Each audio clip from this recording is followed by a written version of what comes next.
더워서 넥타이들도 모두 안 메고 왔었습니다. 저 역시 그랬었고, 근데 역시 바람은 계절의 순환을 어기지 않는 것 같습니다. 가을 냄새가 물씬 풍기는 양재 천변을 찾아주신 여러분께 감사의 말씀드립니다. 우리가 4차 산업혁명을 앞두고 생태계라는 표현을 많이 사용하고 있습니다. 생태계라고 하는 것은 다양성, 개방성, 그리고 그 속에서의 네트워크 효과를 늘 염두에 두는 표현이라고 생각을 합니다. 그런데 이 생태계에서는 역시 중심은 사람이어야 되겠습니다. 그 사람으로부터 흘러나오는 지식, 그리고 인체로 말하면 피와 같은 금융 시스템이 살아서 움직일 때, 그리고 그 주위에는 시장이 존재할 때 역시 그 혁신 생태계는 성공을 거둘 수 있다고 봅니다. 우리는 늘 사람 중심이라고 생각하면서도 여지껏은 사람보다는 그 이외의 체제들, 제도, 여기에 얽매여 왔던 것이 사실입니다. 그러나 이제 4차 산업혁명으로 비롯되는 이런 시대적인 전환기를 맞아서 과거에 없었던 새로운 직업도 태어나고 있다는 것입니다. 앱을 개발하는 앱 개발자, 드론 조종사, 그리고 빅데이터를 분석하는 전문가, 이러한 직업들은 10년 전에는 별로 찾아보기가 힘들었습니다. 그러면서 사람 중심의 미래 인재를 어떻게 키워나갈 것인가 하는 것이 우리 사회 전체의 화두가 아닌가 생각을 합니다. 또한 AI, 인공지능 시대를 맞이해서 과연 사람이 기계를 조종하느냐, 아니면은 기계 문화가 인류를 지배하는가, 이것 역시 우리의 문화적 측면에서 관심사가 아닐 수 없습니다. 오늘 이러한 측면에서 미래의 변화를 전망하고 사람이 중심이 되어서 기계 문화를 이끌어갈 수 있는 체제 어떻게 만들 것인가 하는 측면에서 4차 산업혁명 시대 미래의 인재상과 사람 중심 시스템 혁신을 중심으로 포럼을 시작하겠습니다. 오늘 이승규 박사께서 발제를 해주시고, 그 다음 최승병, 우리 세리 삼성경제연구소의 최승병 박사님, 또한 한국과학창의재단의 최연구 박사님, 또 저희 기관이 3년 후에 이전하게 될 진천에서 터를 미리 잡아주고 계시는 우리 한국교육개발원의 김창환 박사님께서 진지한 토론, 또 미래를 전망할 수 있는 해안을 저희에게 주시리라고 기대합니다. 특히 우리 최연구 박사님께서는 최근에 아주 훌륭한 책을 하나 내셔서 절찬리에 판매되고 있습니다. 4차 산업혁명 시대의 문화경제의 힘이라는 책, 그리고 또 오늘은 신간, 미래를 보는 눈, 이러한 책을 쓰셔서 저희에게 주시는 그 통찰력 오늘 꼭 간직하고 미래를 보는 새로운 시각을 가졌으면 좋겠습니다. 고맙습니다.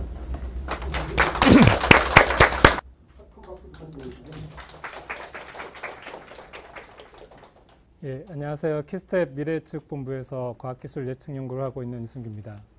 오늘 제가 말씀드릴 내용은 그 4차 산업혁명이라고 불리우는 그 기술의 진보, 그 기술의 진보가 요구하는 새로운 그 인재상에 대해서 조금 살펴보고, 그런 인재상을 지원할 수 있도록 시스템은 우리가 어떻게 바꿔 나가야 될지에 대해서 논의를 하려고 합니다. 이런 질문을 던지면서 시작을 해보겠습니다. 아직도 4차 산업혁명이라는 말 자체가 맞는 말이냐라는 게 계속 이어지고 있습니다. 그 딥러닝으로 대표되는 인공지능에게 지금에 일어나는 변화가 과연 4차 산업혁명일까요? 이렇게 질문을 던지면 어떤 답을 내놓을 수 있을까? 글쎄요. 충분한 데이터가 없어서 답을 못할 것 같다라는 답이 1차적으로 예상이 됩니다. 왜냐하면 1, 2, 3차 세 개의 사례밖에 없었기 때문에. 그런데 그 하단으로 내려가면 또 조금 더 많은 데이터를 우리가 모을 수 있겠죠. 아마도 우리가 겪게 되는 산업의 굉장히 큰 변화, 소위 혁명적이라고 말할 수 있는 정도의 변화라고 하는 관점에서는 이견이 없을 거라고 생각이 됩니다.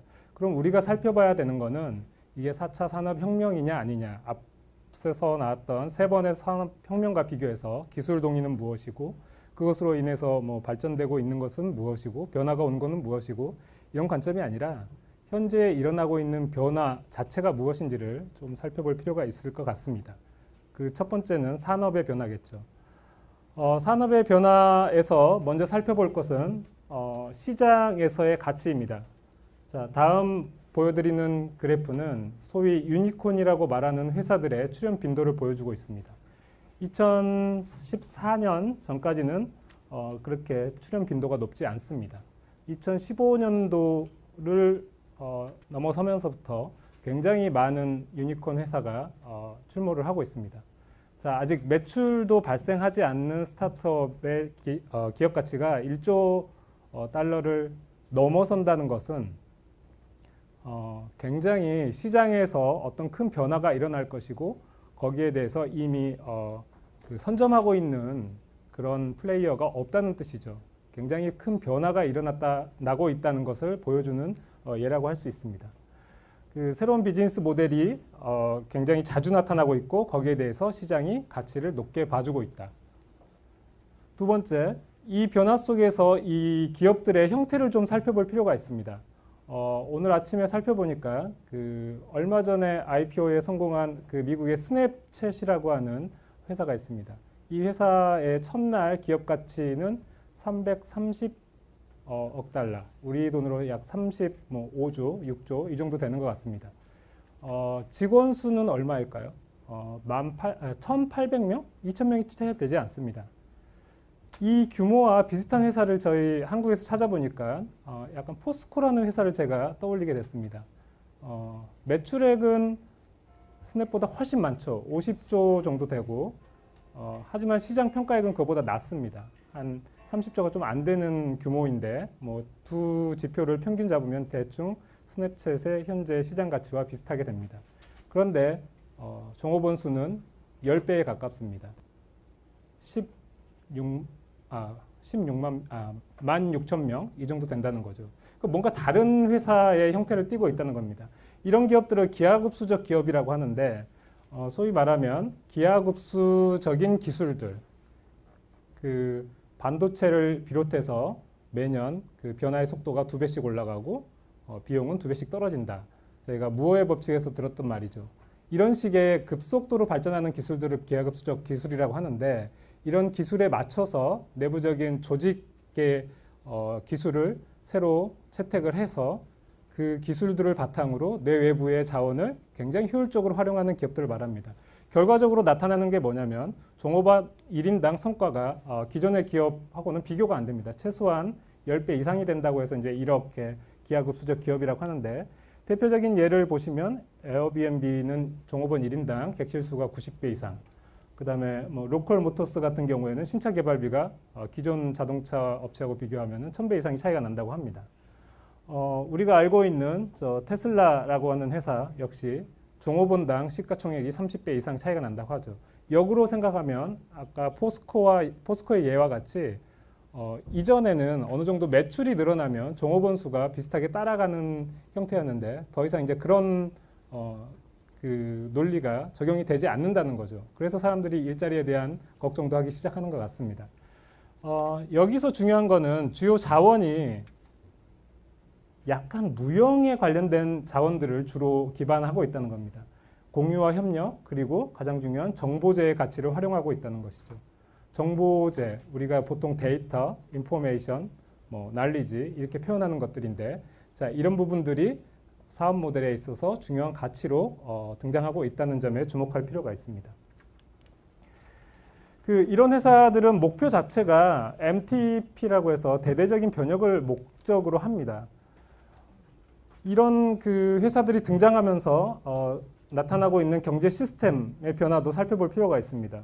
공유 경제와 온디맨드 경제로 우리가 설명을 할 수가 있습니다. 공유경제라고 하는 것은 그 기존에는 어떤 제품이나 서비스를 기반으로 시장이 형성이 되는데 그런 게 아니라 온라인 네트워크상에서 미사용 자산과 또 인적 자원을 공유하는 그 과정에서 어떤 가치가 발생하는 것을 원합니다. 이러다 보니까 그 온디맨드 경제, 그때그때 필요한 자원을 온라인 네트워크를 통해서 조달해서 쓰는 이런 경제가 점점 발전을 하게 되는 것이죠. 자, 이러면서 등장하는 말이 또 긱 경제라는 말이 있습니다. 긱 이코노미에서 말하는 긱은 그 원래는 그 재즈 공연장 주변에서 일회성으로 연주자를 채용해서 연주를 마칠 때 그때 채용되는 그 연주자들을 긱이라고 불렀다고 합니다. 조금 더 설명을 해드리면 근무 시간을 스스로 선택하고 복수의 고용주 아래에 있지만 유동적으로 일자리를 바꿀 수 있는 사람을 긱이라고 칭하고 있습니다. 최근에 발행된 맥킨지의 보고서를 보게 되면 그 소위 말하는 이런 긱 같은 인디펜던트 워커가 어느 정도 되고 있느냐 보니까 미국과 EU에서 약 1억 6천만 명 정도가 이미 이런 긱 워커로서 활동을 하고 있다라는 보고가 있었습니다. 여기서 재밌는 것은 이 긱 워커를 4가지 타입으로 좀 분류를 하고 있습니다. 이게 자기가 좋아서 하는 것이냐, 그렇지 않는 것이냐, 또 경제적인 수입원으로서 1차적인 수입원으로서 이 일을 하는 것이냐, 아니면 2차적인 걸로 하는 것이냐 이렇게 봤는데 대부분 이렇게 그 자가고용이나 독립적으로 일하는 분들을 좋은 직업을 가졌다라고 우리가 보지 않는 시각이 있는데 조금 다른 결과가 나옵니다.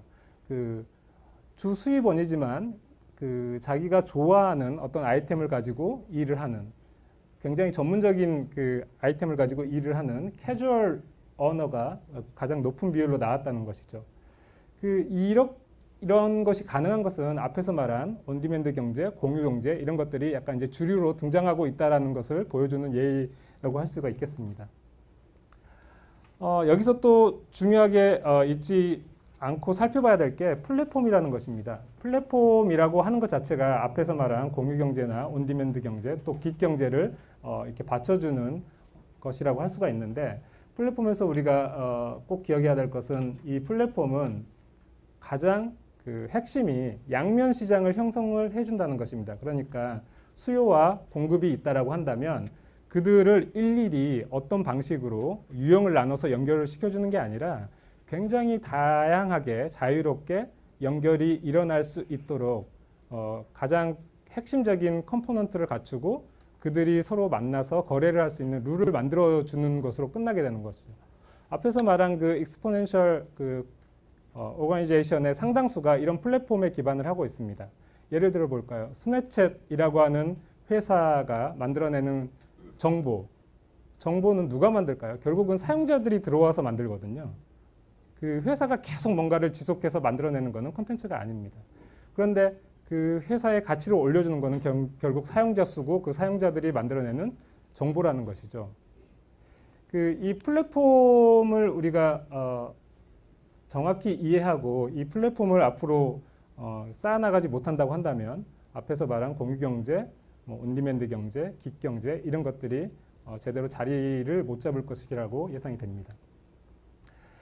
자, 지금까지 최근에 일어난 산업의 변화의 특징들을 좀 살펴봤는데 이러한 변화가 과연 혁명으로 불릴 수 있을 것이냐 없을 것이냐는 속도와 범위에서 결정이 날 것 같습니다. 속도라고 하면 우리가 대처를 할 수 없을 정도로 빠르게 일어날 것이냐. 두 번째, 범위는 특정 영역에서만 일어나는 게 아니라 산업 전반에서 일어날 것이냐. 이렇게 볼 수가 있는 것이죠. 한 가지 예를 들어 보겠습니다. 속도에서 제가 재미있게 기억하고 있는 사례는 안젤리나 졸리의 사례입니다.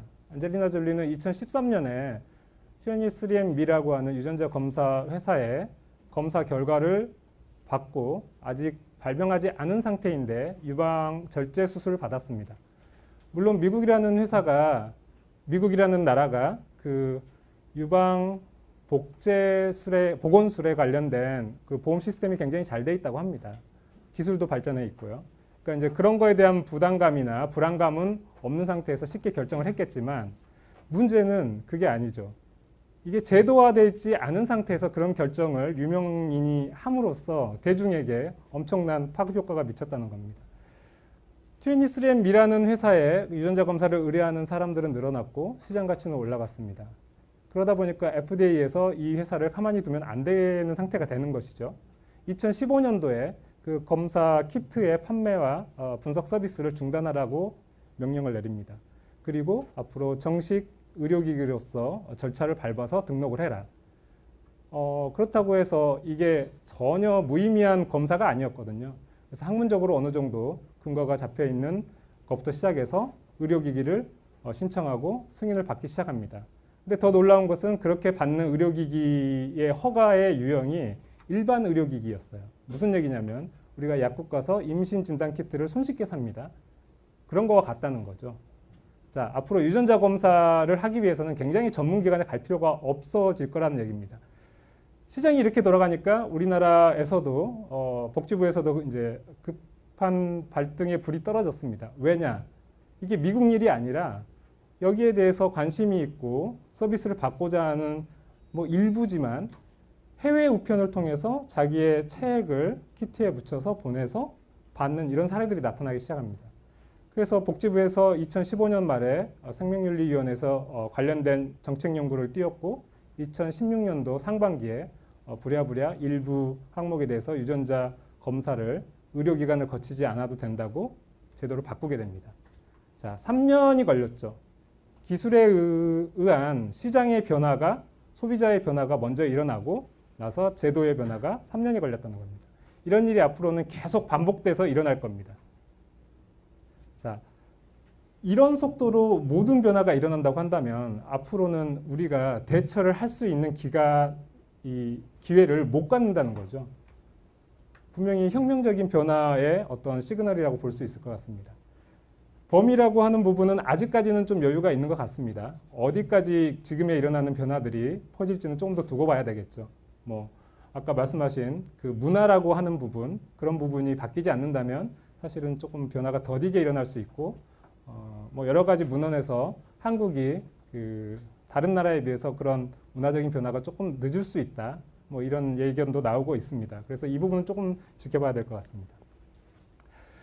이런 변화를 이끌어낸 것은 최근의 기술 변화가 가지고 있는 그 독특한 특성 때문입니다.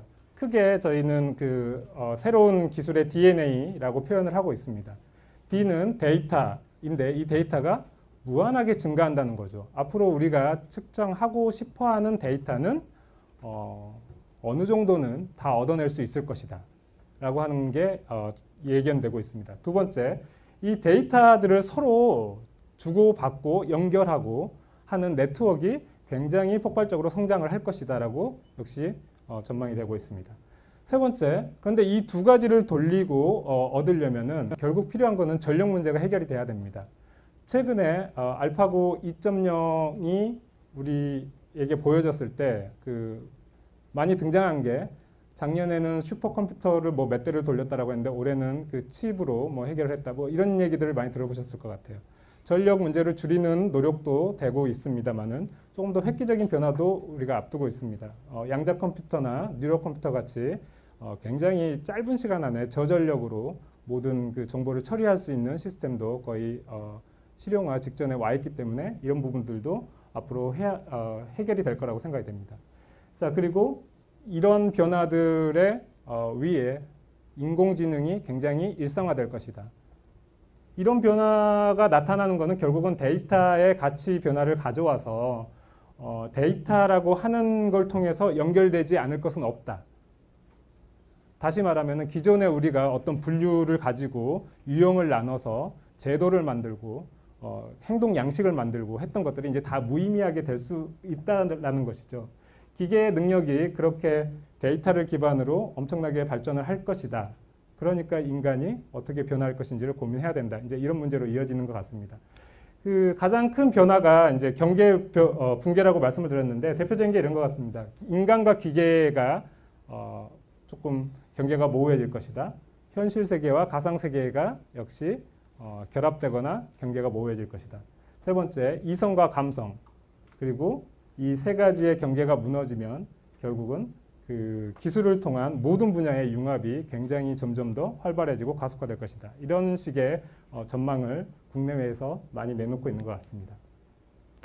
자, 이런 변화에서 우리는 그 고민을 하기 시작하는 거죠. 이게 인류에 어떤 영향을 미치게 될 것일까. 근데 가장 우선 생각하는 거는 먹고 살아야 되니까, 먹고 살기 위해서는 돈을 벌어야 되니까, 돈을 벌려면 일자리가 있어야 되죠. 일자리에 대한 전망이 이제 엇갈리기 시작합니다. 2013년에 그 영국의 오스본 앤 프레이 교수가 발표한 결과인데, 그 산업 분야별로 어떤 부분이 자동화에 취약하고 어떤 부분이 자동화의 확률이 높은가 이런 걸 보여주고 있습니다. 보면은 유통 뭐 이런 부분들은 굉장히 이쪽 오른쪽 관련된 부분들은 많이 그 자동화로 대체될 수 있을 것이다. 기계로 대체될 가능성이 높다는 것이죠.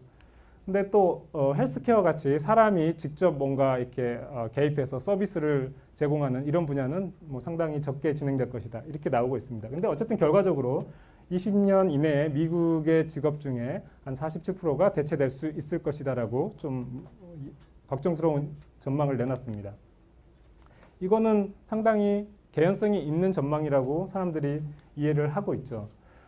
근데 반대 주장을 하시는 분들도 있어요. 뭐 역사적으로 봤을 때 기술이 진화를 하면은 그거는 결국 그 사회 전체의 생산성 향상으로 이어지고 그것으로 인해서 평균 소득이 높아질 것이다. 그 소득을 가지고 소비를 해야 되니까 소비하는 과정 중에서 다시 일자리가 늘 것이다. 이런 어떻게 보면 기존 자료에 근거한 전망을 내놓기도 합니다. 근데 이 부분은 아직 미래에 관련된 내용이라서 지금 일어나는 그 변인이 과거 세 차례의 변화에서와 같이 동일하게 작동을 할지는 아직 모릅니다. 그래서 사람들은 아직은 부정적인 쪽에 조금 더 많은 동의를 하는 것 같아요. 이거를 다시 한번 해석을 해보죠.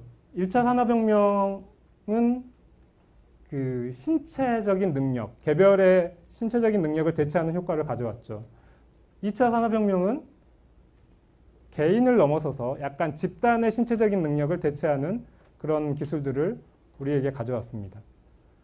세 번째, 3차 산업혁명은 개인의 지적 능력을 약간씩 대체하면서 그거를 뭔가에 저장하고 공유할 수 있는 그런 기술들로 우리에게 다가왔죠. 근데 네 번째는 왜 걱정이 심할까요? 이게 이제 인류의 지적 능력, 그러니까 집단의 지적 능력인데 지식 노동인데 그게 나아가서는 인류 전체의 지식 노동을 대체할 정도의 가능성이 있어 보인다라고 하니까 이제 걱정을 하기 시작하는 거죠.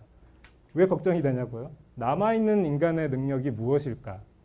라고 하는 것이죠. 뭔가 남아있는 것을 명확히 우리가 알고 있다면 뭐 지금 변화도 모든 인류가 열심히 고민해서 새로운 시스템을 만들면 충분히 대응이 가능할 거라고 생각을 하겠는데 그게 마땅히 보이지 않는다는 겁니다.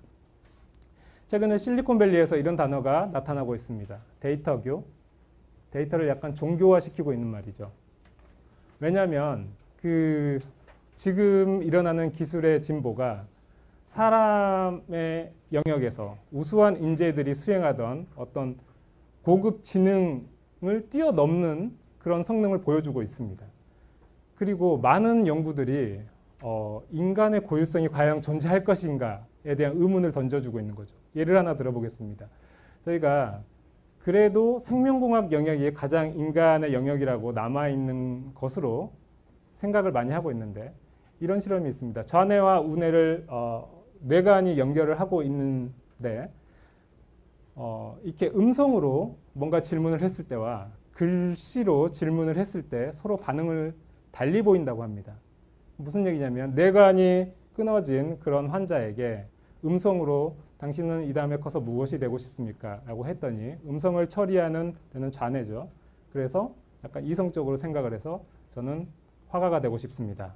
아마 여러 가지가 작동했겠죠. 뭐 부모님의 기대라든지 뭐 내가 지금 다니고 있는 학원이라든지 이렇게 했겠죠. 근데 그 학생에게 앞에 이제 글씨를 쓸 수 있는 장치를 주고 왼쪽의 사각에서부터 똑같은 질문을 던집니다. 그러면은 오른쪽 눈이 먼저 그걸 인식하게 된다고 합니다. 그래서 우뇌가 그 질문을 받고 답을 하는데 놀랍게도 스피드 레이서라고 썼다고 합니다. 그러니까 이런 실험 결과들이 여러 사례가 있습니다. 그렇다 보니까 인간에게 우리가 남아있는 부분은 마음이야, 뭐 영혼이야, 그 자유의지야, 뭐 이런 식으로 얘기를 하면서 그런 쪽을 키우면 됩니다. 라고 우리가 지금 4차 산업혁명에 대해서 대응책을 많이 던지고 있습니다. 그런데 정말 있을 것인가에 대한 질문이 이제 생기기 시작하는 거죠. 그렇다 보니까 인간 역시 복잡한 유기체지만 이게 여전히 알고리즘일 뿐일 것이다 라는 이렇게 해석을 하시는 분들도 있습니다. 그렇다 보니까 그렇다고 한다면 앞으로 데이터와 알고리즘으로 설명이 되지 않고 극복이 안 되는 것은 없을 것이다. 수준은 인간보다 훨씬 높은 수준으로. 그렇다 보니까 이제 데이터 교라는 게 생기는 것이죠. 자, 알고리즘의 한계를 찾는 데서 우리의 대응 방법을 접근해 볼 필요가 있다고 생각이 됩니다. 두 번째, 인간의 차별성이라고 우리가 말하고 있는 마음, 감수성, 자유의지 이런 것들이 과연 실제하는가에 대한 고민이 조금 더 필요하다고 봅니다. 사회 변화를 다시 한번 돌아와서 살펴보겠습니다. 산업의 변화를 둘러싸고 있는 게 사회 변화죠. 1년 전에 알파고가 이세돌 구단을 이기면서 한국에서 이 이슈가 굉장히 이제 전면에 등장하게 됐습니다. 사실 우리나라는 좀 늦었죠. 알파고라든지 왓슨이 등장한 거는 벌써 한 2011년, 뭐 13년, 뭐 이때부터 등장해서 퀴즈쇼, 뭐 체스 대회 이런 데서 두각을 나타내기 시작했고, 뭐 호주의 금융회사에 취직을 하기도 했고, 이런 변화가 이미 한 3, 4년 전부터 일어나고 있었습니다. 자, 그런데 1년 동안 우리 사회에서 어떤 변화가 일어났는지 한번 보죠. 바둑으로 좀 좁혀보겠습니다. 그 사이에 1년 사이에 이제 더 이상 인간은 대적할 수 없을 정도로 알파고는 발전을 하고 바둑을 은퇴하기에 이르렀습니다. 근데 그러고 나니까 어떤 변화들이 일어났냐면 바둑이 없어진 게 아니라 새로운 바둑 방식이 나타나기 시작하는 거죠. 이렇게 사람 3명과 알파고가 동등한 자격으로 경쟁을 하는. 자, 사람과 기계가 이제 별개의 존재가 아닌 것을 보여주는 예라고 볼 수 있겠습니다. 경쟁자가 될 수도 있고 파트너가 될 수도 있고 상사가 될 수도 있다는 걸 보여주는 거죠. 재밌는 거는 알파고와 커제가 마지막 대결을 할 때 번외 경기가 몇 경기 더 있었어요. 프로기사 6명이 힘을 합쳐서 알파고를 상대하는 상담기가 있었다고 합니다. 그런데도 졌죠. 그러니까 사람들이 섣불리 고유의 영역이 있고 그거를 합치면 뭐 기계를 앞설 수 있을 것이다. 이거를 장담하면 안 될 것 같다는 생각이 듭니다. 근데 저는 재밌게 본 그 번외기가 이거였어요. 그 복식 게임이 있었는데 알파고 A와 알파고 B의 9단과 8단, 구리 9단과 렌샤오 8단이 각각 복식을 이뤄서 경기를 했습니다. 물론 경기가 한 경기였기 때문에 이걸 가지고 판단할 수 없지만 일반적인 기력으로 본다면 9단이 이겼어야 되죠. 근데 8단이 이겼습니다. 그리고 여러 가지 이제 분석 기사가 나오는데 제가 제일 인상 깊게 봤던 기사는 이런 거였어요. 8단의 기사가 알파고의 기풍과 조금 더 비슷한 기풍을 가지고 있었다. 이런 거죠. 그러니까 인간끼리 경쟁에서 그동안 어떤 우리가 정해놓은 획일적인 기준에 따라서 조금 더 우수한 사람, 능력이 있는 사람 이렇게 평가받던 기준이 바뀔 수 있다는 것을 보여줍니다. 어떤 기준으로? 기계를 잘 이해하고 그 기계의 보조를 맞출 수 있는 능력이 뛰어나느냐, 그렇지 않느냐. 이런 능력이 더 중요해질 수 있다는 거죠. 재밌는 예들을 조금 더 보여드릴게요. 이거는 그 모 전자회사가 만든 동영상인데, 자, 직장인이 퇴근하기 전에 보통 집에 전화를 해서, 물론 외벌이인 경우입니다. 가정을 하고 남자가 직장을 다닌다는 전제하에 집에 전화를 해서 밥 먹었어 안 먹었어 뭐 이런 대화부터 시작을 하죠. 오늘 늦게 가. 근데 여기서는 뭐냐면 냉장고에 전화를 해서 나 오늘 가서 맥주 한잔 마시고 싶은데 너 맥주 있어 없어? 세 캔 있으니까 그냥 와. 내일 회의 있으니까 뭐 와이셔츠 좀 빨아주고 청소 좀 미리 해줘. 이렇게 되는 거죠. 이게 이제 회사에서 동료뿐만 아니라 일반 생활에서도 중요한 어떤 동료, 가족이 될 수 있다는 걸 보여줍니다. 두 번째는 이건 모 유리 회사가 만든 그 동영상입니다. 유리는 사실은 4차 산업혁명의 모습을 그릴 때 자주 등장합니다. 왜냐하면 디스플레이의 모든 겉면이 유리로 되어 있기 때문에. 여기서 보여주는 거는 이런 거예요. 눈 뜨는 순간 모든 세계와 연결이 된다는 거죠. 어떤 공간에서 어떤 시간에 있느냐에 따라서 지금은 누구와 연결되기도 하고 연결되지 않기도 합니다. 근데 여기서 보면은 눈 뜨자마자 모니터를 하나 켜는 순간 무엇과 연결되기 시작합니다. 그 연결되는 공간과 시간이 경계가 사라진다고 해보면은 앞으로 어떤 변화가 일어날지 좀 고민을 해볼 필요가 있을 것 같아요. 가장 핵심적인 건 이런 거죠. 4차 산업혁명을 가상현실과 실제 현실 간의 결합이라고 표현을 하시는 분도 있습니다. 그게 맞는 얘기죠. 그거를 잘 보여주는 게 이런 건데 가상현실, 증강현실 기술을 합친 혼합현실이라는 기술입니다. 사람이 어떤 기어 같은 특정한 장치 없이도 그 가상의 현실을 실질적으로 볼 수 있게 해주는 거죠. 물론 저 천장에 수많은 빔 프로젝터가 달려 있다고 합니다. 자, 이런 것들이 이제 이렇게 나타나게 되면은 사실 이런 포럼도 이렇게 모여서 할 필요가 없게 되고 모르겠습니다. 저는 그 키스텝에서 가장 그 낙 중에 하나가 1년에 그래도 해외 출장 가서 학회에서 발표하는 거였는데 앞으로는 이제 가지 못할지도 모르겠다는 생각이 드는데 또 반대로 생각하면 이런 것도 있어요. 그 페이스북이 오큘러스라고 하는 VR 기기 회사를 인수를 합니다. 왜 인수를 했을까 처음에 되게 의아했죠. 근데 알고 보니까 페이스북 안에 그 가상현실을 심는 겁니다. 그래서 소셜 VR을 만들겠다라고 하는 건데 이렇게 생각해 보시죠. 이 영국 여행을 갈 거예요. 갈 건데 일정을 짤 때 뭐 블로그도 보고 책도 보고 뭐 이렇게 하죠. 유튜브도 보고. 근데 실질적으로 가상현실에서 친구들과 만나서 돌아다니면서 야 오늘은 첫날은 여기 가고 둘째 날은 어디 가고 이런 만남을 가질 수 있다는 거죠. 사실 가장 두려운 건 이런 거예요. 근데 이상과 이성과 감성 이렇게 기계와 사람을 대표하는 어떤 키워드 간의 경계가 사라진다는 건데 자 이거는 그 난양대학에서 만든 리세션 로봇입니다. 근데 특징적인 거는 이 왼쪽에 계신 분이 개발자예요. 상당히 비슷하게 생겼죠. 저렇게 본인과 비슷한 휴머노이드들이 본인을 어떤 서포팅하고 서비스하는 업무에 투입되기 시작한다면 기계에 대한 거부감이 많이 사라질 수 있겠다는 생각은 듭니다. 근데 이런 변화가 굉장히 전방위적으로 일어날 가능성이 있다는 겁니다. 예를 들면 우리는 그동안 경제성장과 삶의 질 뭐 이런 것들은 전혀 다른 영역이라고 생각을 하고 있어요. 어떤 R&D의 사업 구조도 그렇고 그것에 대응하는 키스텝의 내부 부서의 이름조차도 이런 것들을 나눠서 대응을 하고 있습니다. 거기서 일어나는 모든 평가와 기획도 다른 지표들이 적용이 되고 있죠. 근데 거기서 그 핵심적인 걸 살펴볼까요? 삶의 질을 따질 때는 시장 가치 같은 걸 좀 이렇게 후순위에 둡니다. 측정하지 못하는 것들이 많고 무형의 것이 많고 시간이 걸리는 게 많다라고 생각을 했죠. 근데 사람들이 더 중요하게 생각하는 게 경제 성장이 아니고 삶의 질이다라고 생각하기 시작을 했죠. 한국도 그게 심해졌어요. 왜 그러느냐?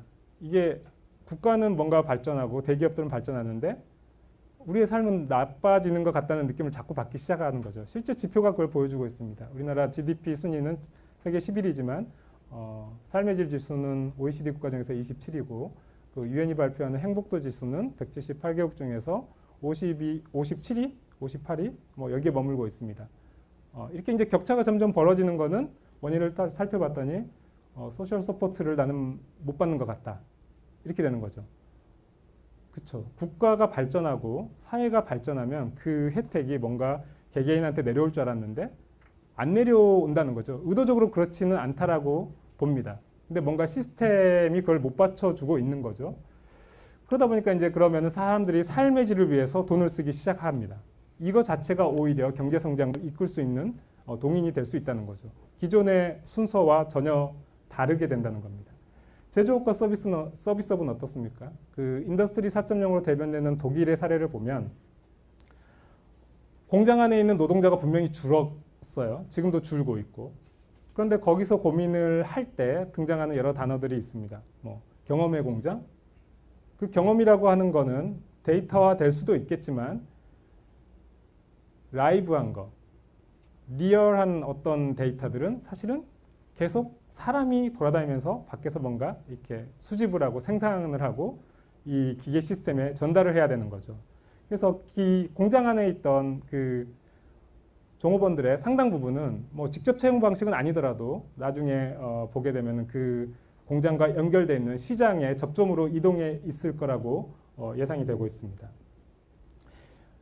이런 걸 보여주는 또 예가 또 한 가지가 있는데 최근에 그 세계 신발 업계에서 2위와 3위가 바뀌었습니다. 1위는 전통의 나이키고 2위는 영원한 바스 아디다스였죠. 근데 최근에 2위로 치고 나서는 스케쳐라고 하는 굉장히 예쁜 어린 여자아이들이 좋아하는 운동화를 만드는 회사입니다. 특징은 뭐냐면 굉장히 많은 디자인을 자주 빨리 내놔요. 그러니까 뭐냐면 소비자들이 그걸 보고 좋아하는 사람이 한두 명만 있어도 계속 팔린다는 거죠. 물론 나이키와 아디다스가 그런 노력을 안 하는 건 아니지만 이 스케쳐의 모델을 보면은 시장의 변화를 먼저 쫓아가고 그거를 생산에 반영한 이게 주요했다고 봅니다. 그 제조업과 서비스업에서 서비스업이 중요하다라고 말을 하지만 그 서비스업이 서비스업으로만 존재하는 게 아니라 제조업에 연결되어 있을 때 그 제조업이 더 강해질 수 있다는 것을 생각해 볼 수 있는 사례라고 할 수 있겠습니다. 국가와 문화는 어떨까요? 아까 앞에서 보여드린 것처럼 온라인상에서 어떤 연결망이 조금 더 확장이 되고 거기에 대한 차이를 사람들이 적게 느끼기 시작한다면 그리고 거기서 가장 중요한 언어 문제가 해결된다면 사실은 우리나라 사람들이 꼭 그 국내를 기준으로 무엇인가를 고민하고 결정하고 이러는 시기는 조금씩 없어져 가지 않을까라는 생각이 듭니다. 창업은 어떨까요? 창업도 그렇죠. 지금은 국내에서 어떤 시장을 노려야지, 어떤 고객들을 한번 살펴봐야지 이렇게 접근을 하고 있지만 정말 완벽하게 언어 문제가 해결된다고 가정을 해보죠. 저희가 한국에 있지만 내가 가지고 있는 아이템이 통할 수 있는 세계 어느 나라를 찍어서 거기에 소비자들의 의견을 손쉽게 조사해보고 거기에 대한 비즈니스 모델을 세워서 트라이를 해볼 수 있을 거라고 생각이 듭니다. 점점 국가와 문화의 그런 경계도 옅어질 거라고 생각이 됩니다. 이런 과정 중에서 그 미래의 일자리, 다시 일자리로 돌아오겠습니다. 일자리는 어떻게 변할 것이냐. 이 분석 결과는 작년에 미래부의 미래준비위원회와 키스텝이 분석한 결과입니다. 그 일자리 변화는 크게 5가지로 정리가 될 것이다. 무엇이냐? 첫 번째, 휴먼 네트워크가 앞으로는 가치와 지식을 직접 창출하는 형태로 많이 변화해 갈 것이라는 거죠. 이런 일례가 있었습니다. 일본의 모 그 글로벌 자동차 회사에 무인 자동차를 개발하는 현장에 해커가 침입을 해서 이렇게 무인 자동차를 막 원격으로 조종당하는 사례가 있었는데 잡고 났더니 10대 청소년이었던 거죠. 아마추어 해커였던 거예요. 잡고 나서 어떻게 이거 했냐 그랬더니 온라인상에서 만난 사람들한테 도움을 좀 받고 거기에서 배운 기법들을 활용해서 했다라는 거죠. 예전 같으면 사실은 엄두도 못할 건데 사실 그렇죠. 그냥 취미생활로 동호회 수준의 아마 결과물이 나왔을 텐데 지금은 이제 그렇지 않다는 겁니다. 점점 온라인상에서 그 돌아다니는 정보와 지식을 이용하고 거기서 만난 그 전문가들의 능력을 합쳐서 우리가 만들어낼 수 있는 제품이나 서비스의 수준이 일반 대기업 또 나아가서는 글로벌 회사가 만드는 제품과 경쟁을 하거나 더 압도할 수 있을 가능성을 보여준다는 것이죠. 그런 네트워크가 점점 온오프 네트워크상에서 확대돼 갈 것이다 라는 게 첫 번째 전망이었습니다. 두 번째, 그렇다 보니까 언제 어디서나 일할 수 있는 유연한 업무 환경이 중요해지게 되는 것입니다. 실제로 기술들이 이런 것들을 많이 지원을 해주고 있죠. 예를 들면 IBM의 마이크로소프트의 심리스 컴퓨팅, 우리가 알고 있는 클라우드 컴퓨팅 이런 것들은 사실은 어디 가나 네트워크, 인터넷만 연결되면은 작업할 수 있는 동일한 환경을 제공을 하게 되는 것이죠. 세 번째, 이 두 가지가 확보가 되니까 사람들이 꼭 어딘가에 소속돼서 일을 해야 될 필요성을 느끼는 게 적어지게 됩니다. 물론 회사도 마찬가지죠. 여기는 분명 양면의 그 칼은 있습니다. 장단점은 있지만 어쨌든 자가고용과 창조 서비스업이 증가할 것이다. 이렇다 보니까 기업에 꼭 소속돼서 근무를 하는 것보다는 직업의 매개체로서 기업이 변화해 갈 것이다. 이렇게 예상이 되고 있습니다. 마지막으로 이러다 보니까 그렇게 혼자 독립적으로 일할 수 있는 능력을 가진 사람과 그렇지 못한 사람으로 일자리가 굉장히 양극화될 것이고 그런 인력을 관리하고 채용하는 데 있어서 굉장히 데이터를 기반한 인적 관리가 강화될 것이다 라고 합니다. 무슨 얘기냐면 이력서를 안 받아도 온라인만 뒤지면 이 사람이 어렸을 때 학창시절부터 최근까지 어떤 행동을 하고 어떤 성격을 가지고 있고 어떤 성과를 냈는지 어느 정도 파악이 가능한 그런 시대가 될 수 있다는 것이죠. 뭐 아직은 그 기초적인 수준입니다만은 뭐 일본이나 미국에서 일부 회사가 이런 온라인 네트워크에서 얻은 정보를 기반으로 채용 시스템을 좀 적용하고 있는 사례들도 나타나고 있습니다. 이런 일자리 환경 변화에서 직업은 또 어떻게 변할 것이냐? 물론 없어지는 직업이 많을 것이라고 예견을 합니다. 그 없어지기만 하는 건 아니겠죠. 자, 만들어지는 변화, 직업들 이런 과정을 통할 거라고 합니다. 첫 번째, 기존 직업의 고부가가치화. 그러니까 단순한 일이 기계로 대체되면은 사람들은 그 남는 시간에 조금 더 고급스러운 일을 할 수 있다는 겁니다. 두 번째, 직업이 세분화되고 전문화될 것이다. 세 번째, 앞서서 말한 여러 가지 기술의 발전을 바탕으로 융합형 직업이 증가할 것이다. 그리고 네 번째가 정말 제일 확실한 거죠. 그 새로운 기술들을 개발하고 그 개발된 기술을 최종 소비자에 전달하는 과정에서 어떤 서비스가 필요하다면 그것과 관련된 직업들은 계속 늘어날 것이다. 이렇게 보고 있습니다. 첫 번째, 기존 직업의 부가가치의 예로 가장 많이 드는 게 뭐 금융 서비스, 의료 서비스, 언론입니다. 의료 서비스의 경우에는 응급실 의사나 암 진단 회사가 이제 거기에 시간을 쓰지 않고 그 분석된 결과를 바탕으로 환자를 진료하면서 조금 더 감성적인 부분을 이렇게 상담해주는 뭐 그런 역할을 더 많이 하게 되고, 또 일부 의사는 연구에도 참여를 해서 그런 시장과 환자의 수요를 반영한 어떤 제품이나 서비스를 개발하는데 더 이렇게 활동을 많이 하게 될 것으로 예상을 하고 있는 거죠. 두 번째, 직업의 세분화 및 전문화는 이거는 사실은 4차 산업혁명과 상관없는 내용이기도 한데, 일반적으로 사회가 발전하면은 수요 자체가 굉장히 다양해지고 세분화돼서 직업 자체가 거기에 맞춰서 늘어나는 효과가 있다고 합니다. 일례로 우리나라의 직업 수보다 미국이나 일본의 직업이 뭐 10배 가까이 많다라고 하는 게 그걸 보여주고 있습니다. 하지만 직접 비교를 해보니까 정말 새로운 직업은 아주 일부일 뿐이었고, 대부분의 직업은 여기서 말한 것처럼 굉장히 한국보다 세분화되고 전문화된 직업인 것으로 나타난 것을 우리가 볼 수 있었습니다. 이런 거에서 우리가 향후 국내에서 출연 가능성 있는 직업으로 뭐 동물간호사, 사립탐정, 음악치료사, 카이로프랙틱 닥터 뭐 이런 것들을 예로 들기도 합니다. 또 하나는 미래 변화가 직업의 세분화와 전문화를 가지고 올 것이다라고 하는 건데, 이런 부분들은 이제 발전된 기술의 성능을 이용해서 기존의 직업들을 조금 더 세분화하는 것으로 뭐 로봇 엔지니어, 노년 플래너, 기후변화 전문가 뭐 이런 부분들이 예로 들어지고 있습니다. 세 번째, 융합형 직업의 증가는 뭐 요리사 농부, 데이터 분석가, 사연자 경험 디자이너, 홀로그램 전시기획가 뭐 이런 예들이 들고 있는데, 요리사 농부 하니까 다들 갸우뚱해요. 4차 산업혁명 시대에 무슨 요리사 농부냐, 텃밭 가꾸면서 이렇게 직접 요리하는 그분들 말하는 거냐. 근데 이렇게 생각을 해보시죠.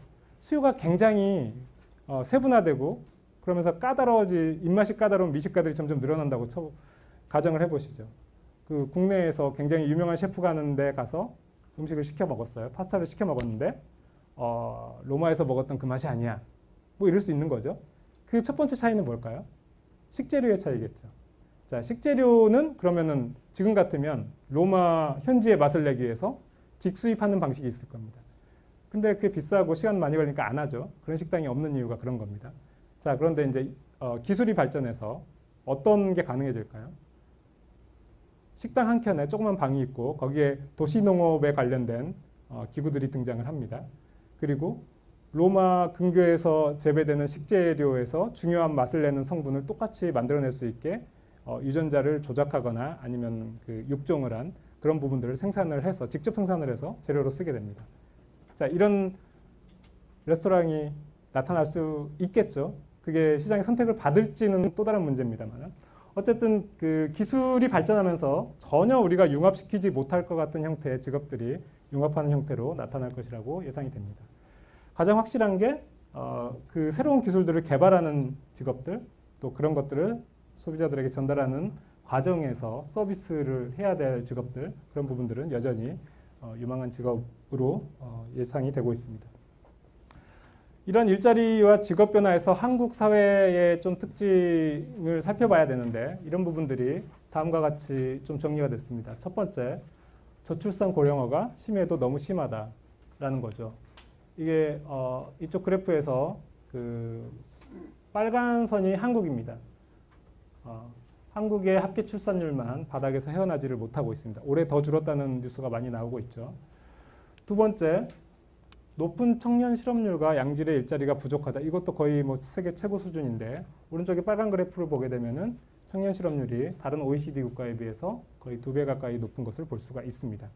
이게 이제 무슨 문제를 일으키냐면 이 젊은 그 청년들이 앞으로 한국의 주류가 돼야 될 세대들인데 미래 세대가 삶이 불안정해지면 사회 자체가 불안해질 수 있고 발전의 기반도 사라질 수 있다는 거죠. 세 번째, 이것도 재미있는 분석 결과인데 세대 간 인적 역량 차이를 주요 국가와 비교를 해봤습니다. 빨간색이 한국입니다. 한국은 문해력, 수리력, 문제 해결력 이 세 가지 모두 20대까지는 거의 세계 최고 수준인데 한 30대, 40대 되면서 평균 수준으로 내려왔다가 5, 60대 되면은 거의 세계 최하위권으로 내려옵니다. 물론 첫 번째 원인은 세대별 교육 수준의 차이고 또 그 당시에 사회 경제의 수준이 차이가 났기 때문에 이런 차이로 이어진다라고 보지만 두 번째 이유는 이 능력들을 학교에서 배우고 나서 직장과 일상생활에서 활용을 안 한다라는 것에서 찾기도 합니다. 그것과 비견되는 예가 미국입니다. 미국이 이 초록색입니다. 초록색 보면은 거의 그 뭐 1, 20대 때 일본이나 한국에 비해서 굉장히 낮은 수준이에요. 근데 나이 연령대에 따라서 거의 변화가 없습니다. 제일 적습니다. 그래서 컴퓨터를 이용한 문제 해결력 같은 경우에는 60대 되면 세계 최고가 됩니다. 근데 그 미국의 경우에는 보게 되면은 그렇게 교육받은 거를 직업과 직장과 일상생활에서 활용하는 빈도가 가장 높습니다. 그러니까 이거는 우리가 조금 앞으로 교육이나 그 미래 인재상을 설정하는 과정에서 굉장히 중요하게 좀 살펴봐야 될 부분이라고 생각을 합니다. 한국은 서비스업이 여전히 좀 그 일자리 채용 비중에 비해서 부가치 생산 비중이 한 10% 이상 정도 낮습니다. 그러니까 생산성이 낮다는 것이라서 뭐 반대로 하면 기저효과라고 해서 앞으로 여기서 좀 발전의 어떤 기회를 찾을 수 있지 않겠느냐 뭐 그렇게 분석을 하기도 합니다.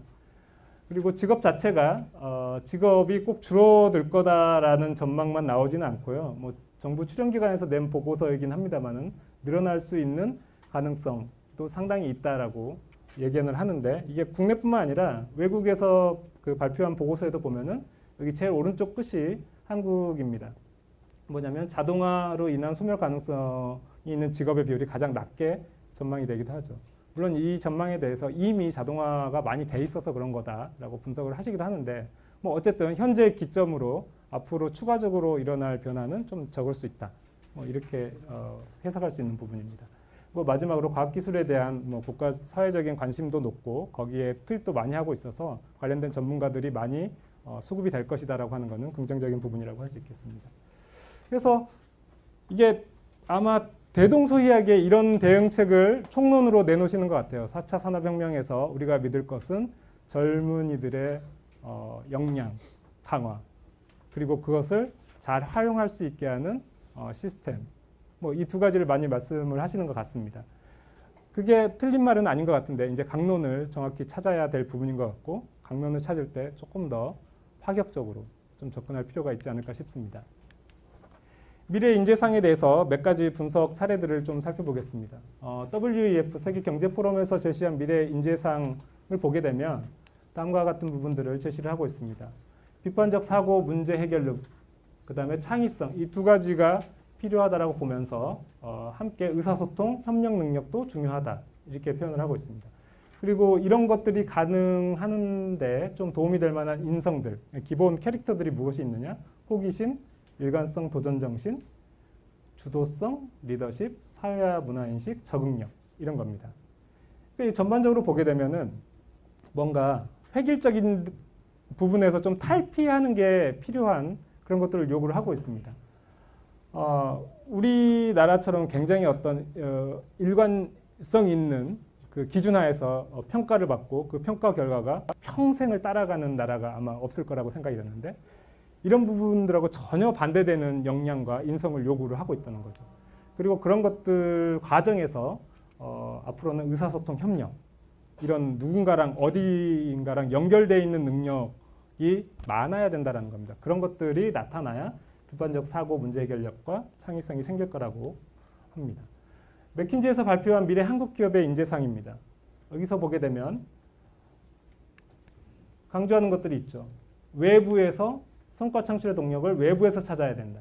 또 유연하고 기민하게 그런 외부의 기회와 아이디어를 포착하면 결정을 해야 되고, 성장 방식은 뭔가 패스트 팔로우나 뭐 효율성을 높여서, 그러니까 소위 우리가 말한 뭐 수건을 짜서 뭐 하는 그런 방식은 이제 통하지 않는다는 거죠. 굉장히 혁신적인 거, 대대적인 혁신을 추구하는 거, 이런 것들이 중요해질 것이다. 그리고 외부 상호작용도 광범위한 네트워킹이 필요하고, 조직관리도 지원, 조율, 협상 뭐 이런 것들이 필요하다.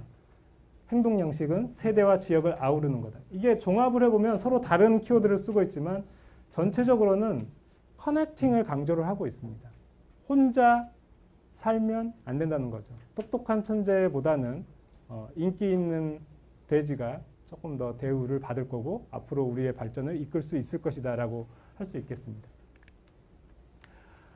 미래부와 키스텝이 작년에 그 시행한 설문조사 결과에서도 이런 부분이 나타나고 있는데, 그 미래의 중요 역량과 현재의 중요 역량을 평가해달라고 국내 일자리 전문가 500여 분에게 질문을 던졌습니다. 그랬더니 정책, 대학, 기업, 소속별로 약간의 차이는 있습니다만 공통적으로 나타나는 게, 현재는 우리나라는 업무 내용, 그 다음에 그것을 처리하는 능력, 이 두 가지를 굉장히 중요하게 생각을 하고 있는데, 5년 후에는 이런 것들의 중요성이 대폭 감소하고 복합적인 문제 해결 능력, 테크놀로지 관련 능력, 그다음에 사회적인 능력, 시스템 능력, 이런 능력들의 중요성이 커질 것이다라고 예견을 하고 있습니다. 현재 대비 중요성이 굉장히 높아지는 역량에 대한 질문에서도 비슷한 답을 했습니다. 복합적 문제 해결 역량, 사회관계 역량, 시스템적 역량, 테크놀로지 관련 역량, 그리고 인지 능력까지를 꼽고 있습니다. 여기서 그 조금 특징적인 거는 외국과 조금 다르게 특징적인 부분은, 우리나라가 과학기술에 대한 관심이 많아서 그런지 테크놀로지 관련 역량에 대한 중요성과 그 앞으로의 중요성 변화를 굉장히 높게 보고 있다는 것이죠. 이거는 굉장히 긍정적인 부분이라고 할 수 있을 것 같아요. 앞에서 우리가 언급했던 것처럼 사회나 산업의 변화가 뭔가 기계를 동등한 파트너, 동료, 또 리더 뭐 이런 식으로 받아들여야 되는데, 그런 관점에서는 굉장히 장점이 될 수 있는 전망이라고 할 수 있겠습니다. 그 미래, 그래서 인재상을 뽑기 위해서 저희가 미래부와 키스텝이 작년에 수행한 연구 결과를 다음과 같은 절차로 진행을 해봤습니다. 그 여러 가지 역량들을 좀 뽑아서 그 역량들 중에서 필요한 역량들이 무엇이냐 이렇게 질문을 던졌더니 사람마다 굉장히 다양한 답을 했겠죠. 그 역량들 간의 관계를 분석을 했더니 다음과 같은 네트워크가 만들어졌고, 이 네트워크의 구조를 좀 살펴봤더니 특징적으로 여러 개 파편화된 게 아니라 굉장히 핵심적인 역량을 중심으로 계속 양파 껍질들이 더해지듯 듯한 네트워크를 보였습니다. 그리고 그 가장 핵심을 찾아봤더니 사실 이런 분석 안 하고도 사람들이 많이 언급하는 두 가지 능력이었죠. 복합적 문제 해결 능력과 창의력이었습니다. 근데 이러한 네트워크 구조는 다음과 같은 시사점을 주는 것 같아요. 이 두 가지 능력은 어떻게 키우나요? 라고 하는 질문에 대한 답을 조금 주는 것 같습니다. 다른 능력들이 이런 능력을 키우는 1차적인 수단적인 능력이 될 수 있을 것이다. 그리고 그런 것들이 쌓여져야지 최종 성과물로서 창의력이나 복합적인 문제 해결 능력이 나타날 수 있을 것이다 라는 걸 보여주는 거죠. 처음부터 창의력을 키울 수 없다는 뜻이기도 합니다. 여기서 질문을 한번 던져봐야 될 것 같아요. 창의성, 복합적 문제 해결 능력, 이게 필요한데 과연 창의성이라는 게 인간 고유의 능력이냐? 일반적인 사전을 보면 이렇게 나옵니다. 일반적이지 않고 상식적이지 않고 새로운 거지만 전체 맥락에서 최종 성과에는 도움이 되는 어떤 아이디어나 수단, 이런 것들을 우리가 굉장히 창의적이라고 표현을 하는데, 이런 관점에서 보면은 알파고에서 그 알파고가 이세돌이나 커제와 두던 그 대국에서 보여줬던 전혀 보지 못한 새로운 수, 해설 과정에서는 이게 약간 떡수라고 표현했던 것들, 근데 결과적으로 해석을 해봤더니 신의 한 수라고 칭송받던 결과에 도움이 된 거죠. 앞에서 나온 그 정의에 딱 부합을 합니다. 일반적이지 않고 새롭고 상식적이지도 않은데 최종 결과에는 도움이 되는 거. 자, 그럼 알파고는 창의적일까요? 최근에 이런 마젠타 프로젝트라고 하는 것도 구글에서 시작을 한 게 있는데 우리가 또 창의적인 영역이라고 생각하는 게 약간 예술에 관련된 거예요. 근데 그 부분조차도 실제로 시도를 해보니까 사람들이 헷갈려합니다.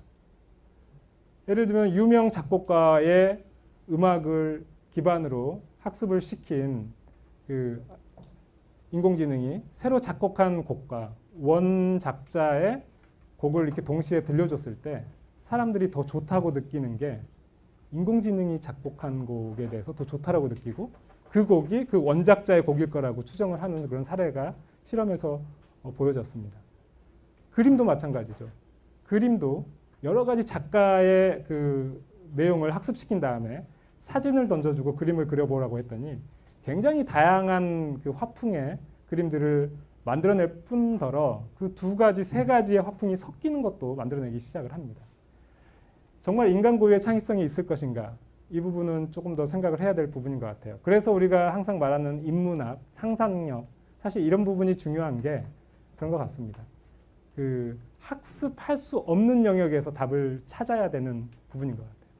두 번째, 복합적 문제 해결 능력은 어떻게 찾아야 될까요? 이것도 역시 마찬가지죠. 데이터나 알고리즘이 점점 쌓이고 강화될 것이라고 예상을 하는데 그럼에도 불구하고 데이터가 쌓이기 어려운 것, 그리고 알고리즘이 만들어지기 어려운 것, 아니면 늦게 만들어질 것, 이런 쪽을 먼저 찾아서 인간의 역량으로 쌓아나가는 게 중요할 거라고 생각이 됩니다. 다행히 인공지능의 발전의 패턴은 이렇습니다. 처음부터 이승규라는 사람이 있다. 그러면 이승규가 잘하는 거, 능력 하나하나 다 입력해가지고 학습을 시켜서 얘를 회사에서 일을 하지 않아도 될 정도로 뭔가 개발을 하자. 이렇게 발전을 하지는 않거든요. 뭐 예측을 잘하는 사람, 평가를 잘하는 사람, 기획을 잘하는 사람, 이렇게 한 가지 기능 중심으로 아직까지는 발전을 하고 있습니다. 그러니까 그 두 가지를 엮거나 세 가지를 엮어야 되는 영역에서는 여전히 사람의 역할이 상당 기간은 유지될 수 있다는 거죠. 그러니까 그런 부분에서 당장은 조금 복합적 문제 해결 능력을 찾아가야 되지 않을까 싶습니다. 결론적으로 이러한 질문 하에서 다음과 같은 제안을 하려고 합니다. 그 미래준비위원회와 큐스텔이 내린 결론은 다음과 같습니다. 그 기계와 차별적인 능력이 무엇이냐? 그게 창의적인 능력이건 복합적 문제 해결 능력이건 차별성은 다음과 같다. 문제 인식 과정에서 먼저 획일성을 좀 버릴 수 있는 인식 능력을 가져야 되겠다라고 하는 거죠. 두 번째, 그 인식한 걸 바탕으로 우리가 대안을 도출하는 과정에서는 최대한 다양성의 가치를 인정을 하고 그것을 조합할 수 있는 능력을 좀 갖춰야 되겠다라고 하는 데서 방향을 제시를 했습니다. 세 번째, 여전히 기계를 동료나 리더로 받아들이기 위해서는 또는 부하 직원으로 받아들이기 위해서는 협력적 소통이 필요하다. 이렇게 세 가지 능력을 제시를 하고 있고요. 이 부분을 블룸의 텍서노미, 그 사람의 사고의 그 절차에 맞춰서 저희가 조금 제시를 했습니다.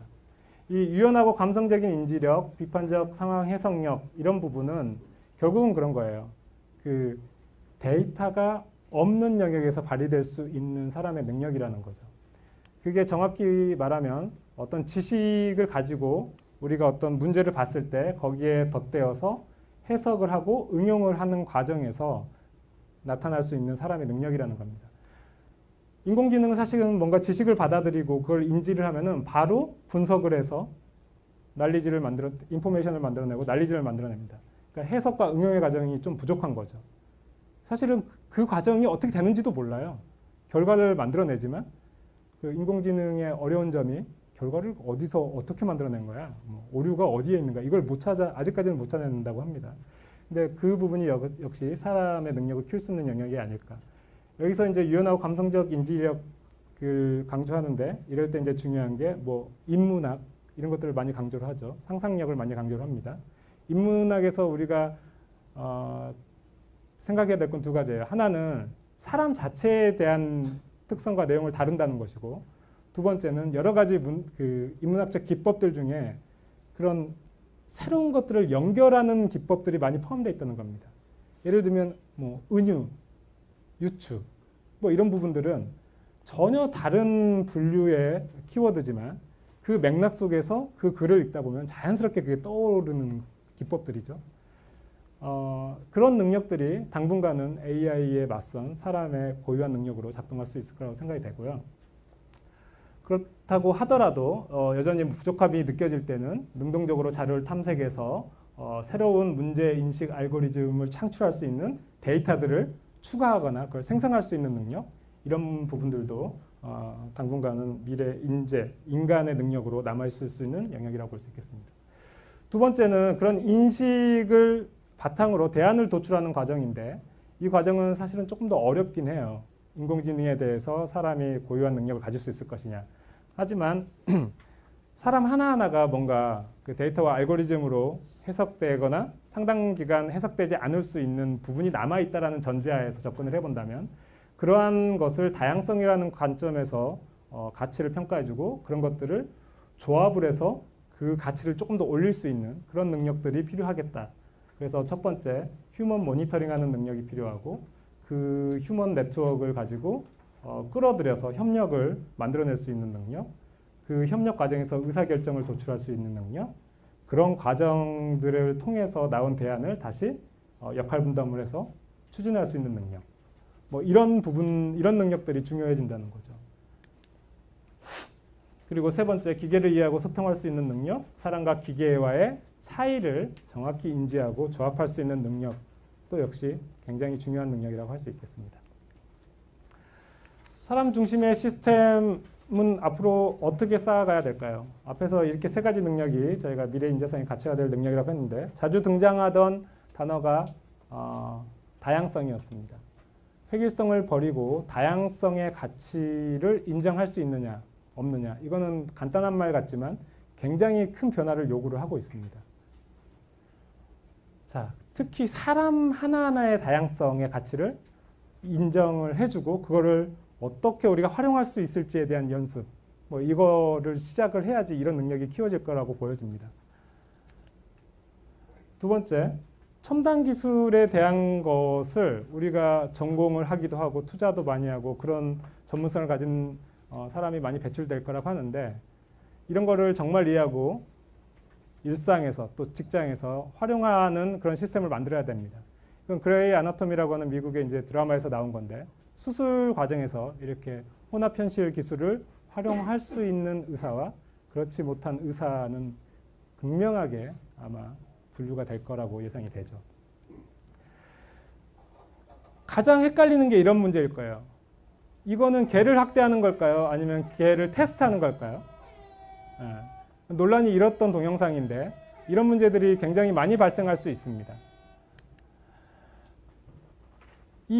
그런 사례 중에 하나를 보여주는 영화인데, Her, 그녀라는 영화였습니다. 여기서 나오는 이 남자의 표정은 단지 운영체제라고 하는 그 컴퓨터한테 실현을 당했을 때 짓는 표정이에요. 당장 뭐 자살하러 갈 것 같은 느낌이 들 정도로 실망을 하고 있죠.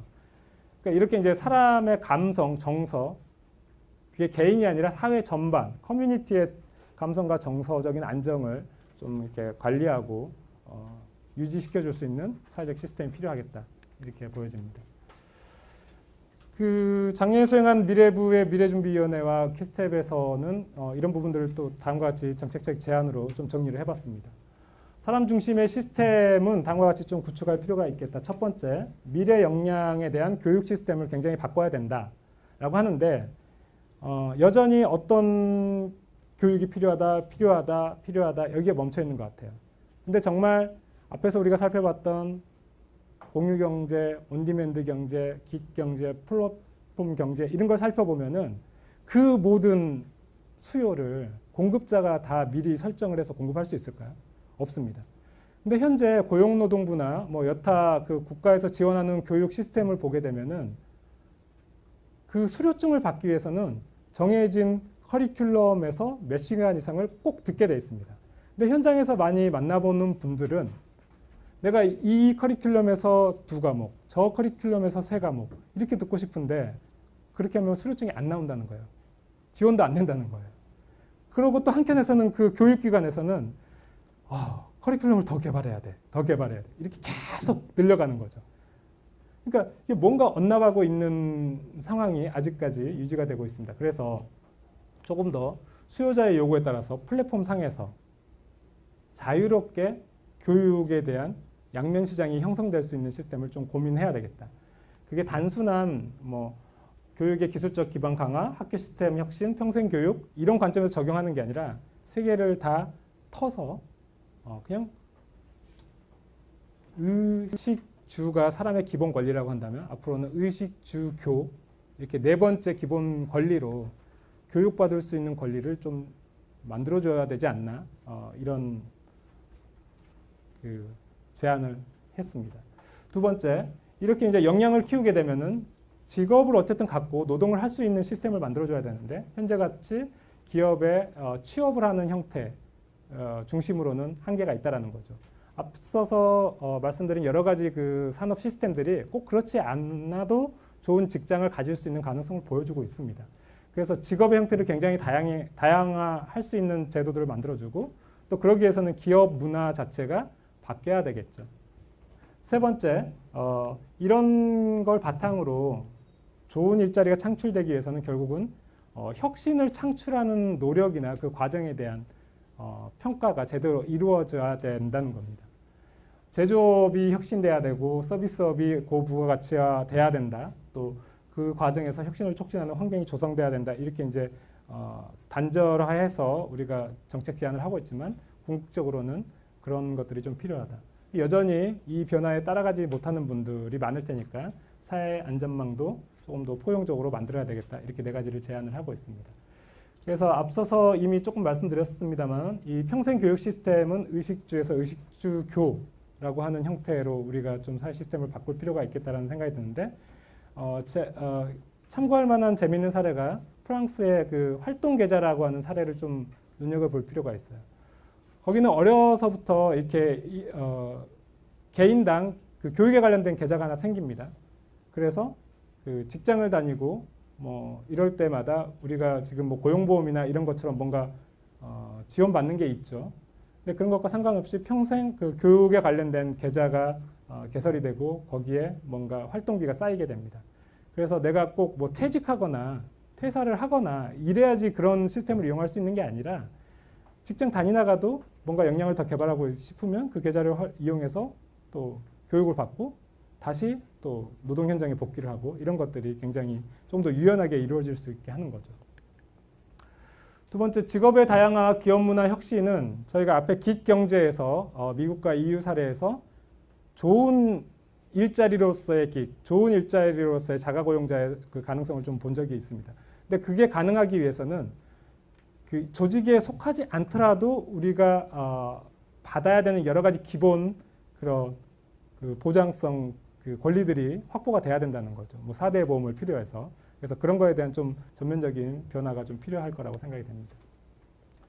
혁신지향적인 시스템에서 그 가장 중요한 게 그 사회 전반적으로 우리가 사회적 자본, 뭐 신뢰 이런 얘기도 많이 하지만 거기에 혁신이라고 하는 게 반드시 좀 포함될 필요가 있다라고 생각을 합니다.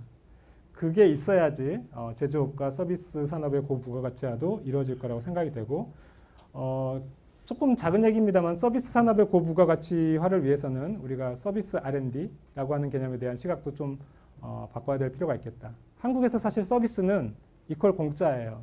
그렇죠? 식당 가서 서비스로 좀 주세요. 이런 표현 제일 많이 쓰죠. 네. 사회 안전망 역시 굉장히 중요해서 이 부분은 꼭 같이 가야 될 부분이라고 생각됩니다. 제 개인적으로는 아직 조금 완결되지 않았지만 다음과 같이 그래서 미래 인재상을 좀 제안을 하고 싶은 마음이 있습니다.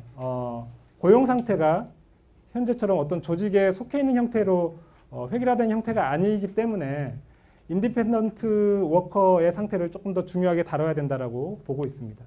두 번째, 직위는 역시 뭐 지금처럼 약간 부서원의 역할과 부서장의 역할, 리더의 역할과 팔로워의 역할은 유지가 될 거라고 보여지는데 그러면 이렇게 네 개의 영역이 생기게 되는 거죠. 그 조직 내에서 리더 역할을 하는 분들은 이젝티브의 역할이 아니라 앞으로는 오픈된 팀 리더의 역할을 좀 하는 쪽으로 바뀌어야 되지 않을까. 그래서 정말 혁신적인 아이디어와 자원을 발굴하는 그런 데 좀 집중을 하고 그리고 그런 것들이 발굴됐을 때 혁신 성과로 이끌어갈 수 있는 오픈 인큐베이션 전문가의 역할을 해야 되지 않을까 싶습니다. 두 번째, 그 조직 내에서 팔로워의 역할을 하는 분들은 투명한 협력 촉진자의 역할을 좀 할 필요가 있을 것 같아요. 지금처럼 약간 상하관계, 갑질문화 뭐 이런 게 아니라 정말 혁신 네트워크 내에서 그 중개자의 역할 또 피드백을 서로 순환시켜 줄 수 있는 역할에 좀 집중을 해야 될 것 같습니다. 그래서 피드백 룹 빌더라고 제가 좀 이름을 붙여봤습니다. 세 번째, 그 앞으로 조금 더 중요해질 것 같은 인디펜던트 워커에서 팔로워들은 어떤 역할을 할 수 있을 것이냐. 결국은 애드버커티브 기기라고 제가 표현을 했는데 재즈 연주자들의 특징은 사실은 사전에 뭔가 연주할 곡을 서로 약속하지 않아도 연주가 가능하다는 거죠. 어떤 기본적인 룰을 가지고 그날 연주할 어떤 패턴 또 그 무대의 어떤 그 컴포넌트만 이해를 하면은 자유로운 연주가 가능합니다.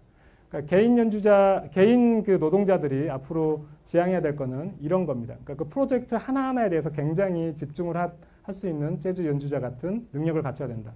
첫 번째는 데이터 시대에 그 데이터와 자기 고유의 컨텐츠를 생산할 수 있느냐. 보통은 컨텐츠 생산자는 저희가 많이 들어봤지만 데이터 생산자에 대해서는 아직 조금 생각을 많이 안 하시는 것 같아요. 근데 정말 세상에 없는 데이터, 희귀한 데이터 이런 것들을 찾아서 먼저 생성해낼 수 있는 능력이 있다면 그런 것들은 분명히 가치를 평가받을 수 있지 않을까 생각이 됩니다. 두 번째, 여전히 그 기계의 진보에 맞서서 가장 늦게까지 사람의 영역으로 남을 수 있는 부분이 사람이 사람 얼굴 보고 뭔가 서비스를 받고 싶은 영역인 것 같아요. 사람이 사실 비합리적이고 비논리적이고 성격이 급변하고 이럴 때가 많지 않습니까? 그런 거를 굉장히 합리적인 알고리즘으로 이루어진 그 로봇이나 인공지능이 다 대응해 줄 수 있을까요? 없을 거라고 봅니다. 결국 그래서 예전에는 핑크 컬러라고 해서 약간은 좀 좋지 않은 그런 업종으로 인식을 받았지만 앞으로는 그런 핑크 컬러, 그 사람에게 직접 대면 서비스를 할 수 있는 영역 거기에 필요한 것들은 사실은 섬세함이 필요한 거죠. 감성적인 게 필요한 거고 이런 부분들이 중요해질 거라고 봅니다. 인디펜던트 워커에서도 약간 리더 역할을 할 수 있는 부분들이 있을 거예요. 이런 부분들은 이제 어떤 목적을 가진 네트워크를 만들어서 촉진할 수 있는 능력을 가지신 분들이 조금 각광을 받지 않을까 싶습니다. 뭐 한마디로 표현하면 연결 전문가라고 할 수 있겠죠. 이 와중에 놓치지 말아야 될 거는 그런 것 같아요. 결국은 사람의 능력에서 이제 앞으로는 중요한 게 뭐냐. 인간의 고유한 능력, 기계와 차별적인 능력을 가진 사람일수록 대접을 받는다고 앞서서 많이 살펴봤습니다. 그러니까 다시 휴머니즘으로 돌아갈 수밖에 없는 것 같아요. 휴머니즘이 없는 사람과 있는 사람의 차이가 클 것 같고요. 두 번째, 여전히 이런 과정에서 머신에 대한 리더십은 유지가 돼야 되겠다. 또 밑에 팔로워에서는 머신과 파트너십을 가지고 일할 수 있는 능력이 확보가 돼야 되겠다. 이렇게 정리를 좀 해봤습니다.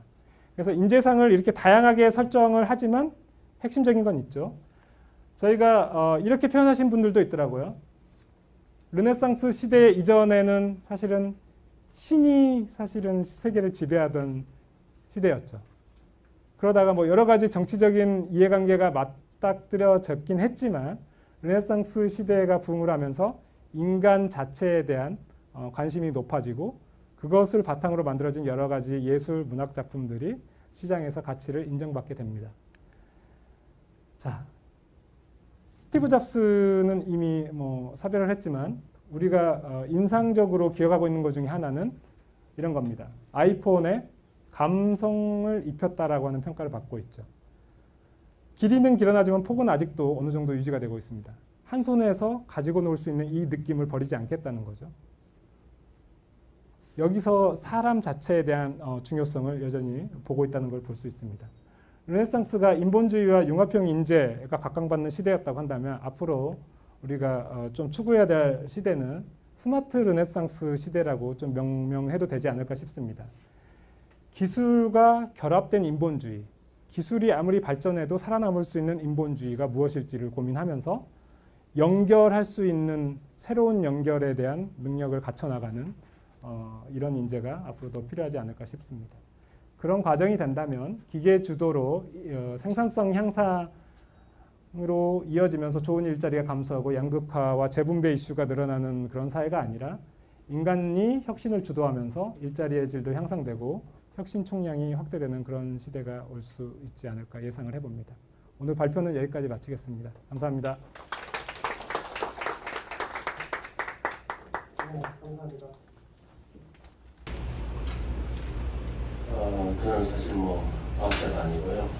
지금 주로 이제 문화 관련된 일을 많이 해왔는데요. 요즘 또 이제 글을 많이 쓰는데 주로 이제 문화 관련된 이야기 많이 합니다. 아까 원장님께서 공개했습니다. 4차 산업혁명 시대 문화 경제의 힘이 돼서 결국 이제 4차 산업혁명이라는 것이 이제 기술 중심의 어떤 변화일 텐데 거기에서 우리가 생각하는 주로 산업, 경제 뭐 이런 것들 많이 하는데 그것보다 더 근본적인 것은 이제 문화가 되어야 된다 이런 이야기를 이제 하고 있는 거고요. 오늘 아침자로 제가 아주경제에 제가 또 칼럼 하나 쓰는 게 있습니다. 시외연구의 과학과 문화라는 이런 타이틀을 쓰고 있는데 오늘 아침에 쓴 내용은 이제 제목이 문명, 문화, 속성 강조를 겁니다. 그래서 지금 이제 과학기술 발전, 진보라는 건 어떻게 보면 좀 문명적인 관점인 것 같아요. 보통 이제 문명과 문화를 구분하라고 그러면 잘 구분을 못합니다. 사실 구분하기 어려운 점도 있고요. 그래서 이게 약간 뭐 독일 철학에서 이제 문명, 지빌리자치오라고 이제 불포하고 문명이 이제 구분을 하는데 이게 문명이라는 것은 좀 기술적인 것 같은 눈에 보이는 어떤 유형의 어떤 산물들이 발전하는 이렇게 보고 있고 문화는 이제 형상적인 정신적인 가치, 학문, 사상, 종교 이런 것들이 이제 문화라고 이야기를 합니다. 그런데 이제 4차 산업혁명이라는 관점도 지금 이야기되고 있는 논의들은 대부분 문명적인 관점에서 바라보고 있다는 거죠. 그래서 저는 이제 그게 문명과 문화 구분하는 여러 가지 기준이 있겠지만 문명이라는 것은 좀 우리 업무의 속도, 그다음에 어떤 일하는 여러 가지 방식, 그다음에 이런 속도를 좀 빠르게 해주는 거다.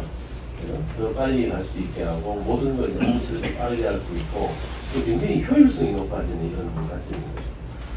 그런데 이제 그런 게 아니라 문화의 관점에서 볼 때는 사람들이 뭐 즐긴다는 거는 천천히 느리게 이제 슬로우 라이프, 그죠? 슬로우 푸드 이런 거잖아요. 그래서 일부러 더 천천히 하는 이런 것들이 문화거든요. 그래서 약간 상반되는 관점인데 이 기술 문명이 발전하면 할수록 문화적인 관점들이 더 중요해진다고 생각하는 거죠. 그래서 이제까지 이제 인류 문명을 발전시켜 온 게 이제 현생일 호모 사피엔스, 호모 사피엔스 가장 핵심은 이제 과학기술이라고 생각합니다. 과학 기술을 도구라고 할 수 있는 도구를 해서 이제까지 문명들을 발전시켜 왔는데 이게 이제 점점 앞으로는 호모 루덴스적인 관점으로 바뀌게 된다는 거죠. 그래서 노동시간도 줄어들 거고 여러 가지 그런 거로 생기는 이제 여유 시간들이 늘어나게 되는데 이런 것들을 우리가 어떻게 즐길 것인가 기술적인 도움 없이 정말 편하게 즐기고 망중한을 찾을 수 이런 것들이 더 중요해지는 거거든요. 그래서 이제 일부러 이제 그런 관점들을 좀 이야기해야 된다는 거죠. 그래서 우리가 이제 뭐 사람 중심 이야기를 많이 합니다. 사람 중심 이야기하지만 사람 중심의 개념이 도대체 뭐냐 이것도 사실 불분명한 거거든요. 그건 굉장히 철학적인 질문인데 예를 들어 뭐 얼마나 일을 잘하고 정확하게 하고 이런 것들 하면 기계하고 인간이 뭐 비교가 되겠습니까? 점점 이제 기계가 더 잘할 수밖에 없겠죠. 그렇지만 그래서 아까 제가 발표에서도 뭐 마음이나 뭐 자유의지 이런 게 있느냐 뭐 창의성이라는 게 인간만의 고유한 속성 이런 말씀을 하셨는데 그런 부분에 대해서 생각을 많이 해야 된다고 생각해요.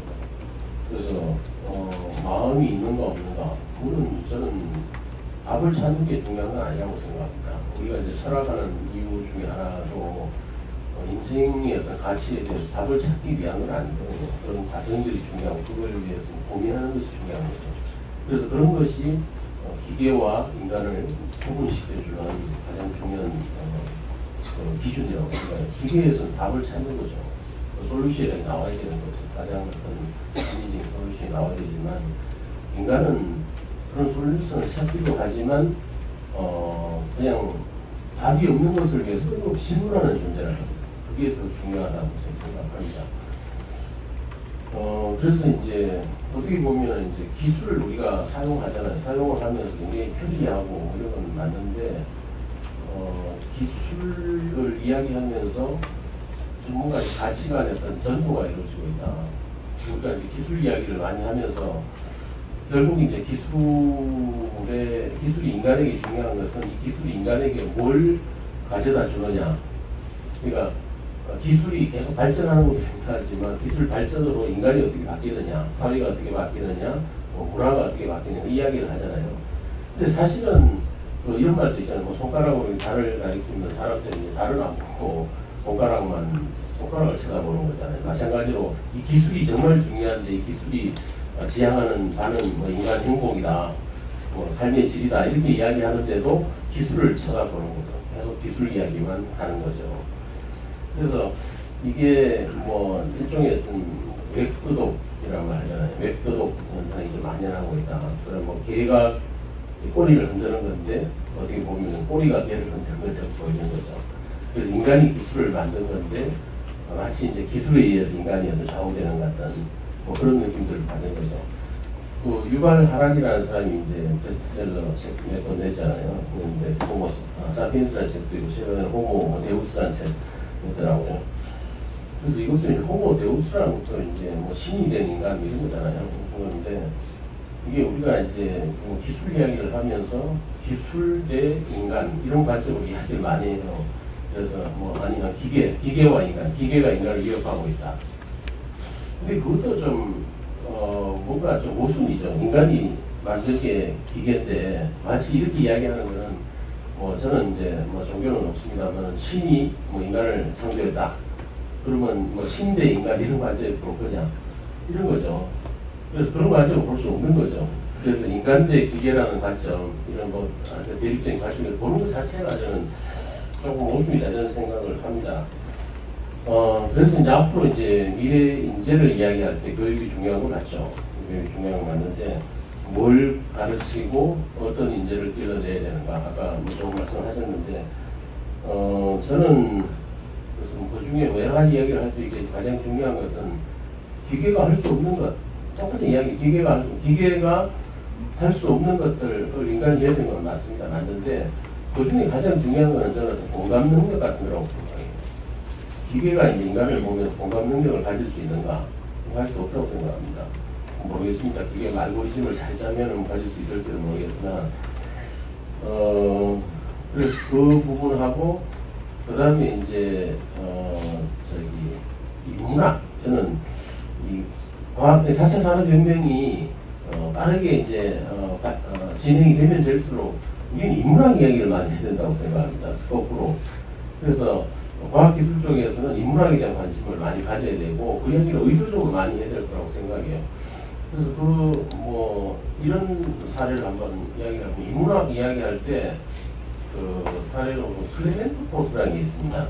클레멘트 포스 혹시 아시는지 모르겠는데 그게 이제 미국에서 시작된 최초의 무료 인문학 강좌입니다. 노숙자들을 위한 인문학 강좌를 미국에서 처음 시작했는데 그 작가 중 얼쇼리스라는 사람이 있어요. 얼쇼리스라는 사람이 빈곤에 관한 이제 책을 집필을 하는 중이었는데 그러면서 여러 사람들이 인터뷰를 합니다.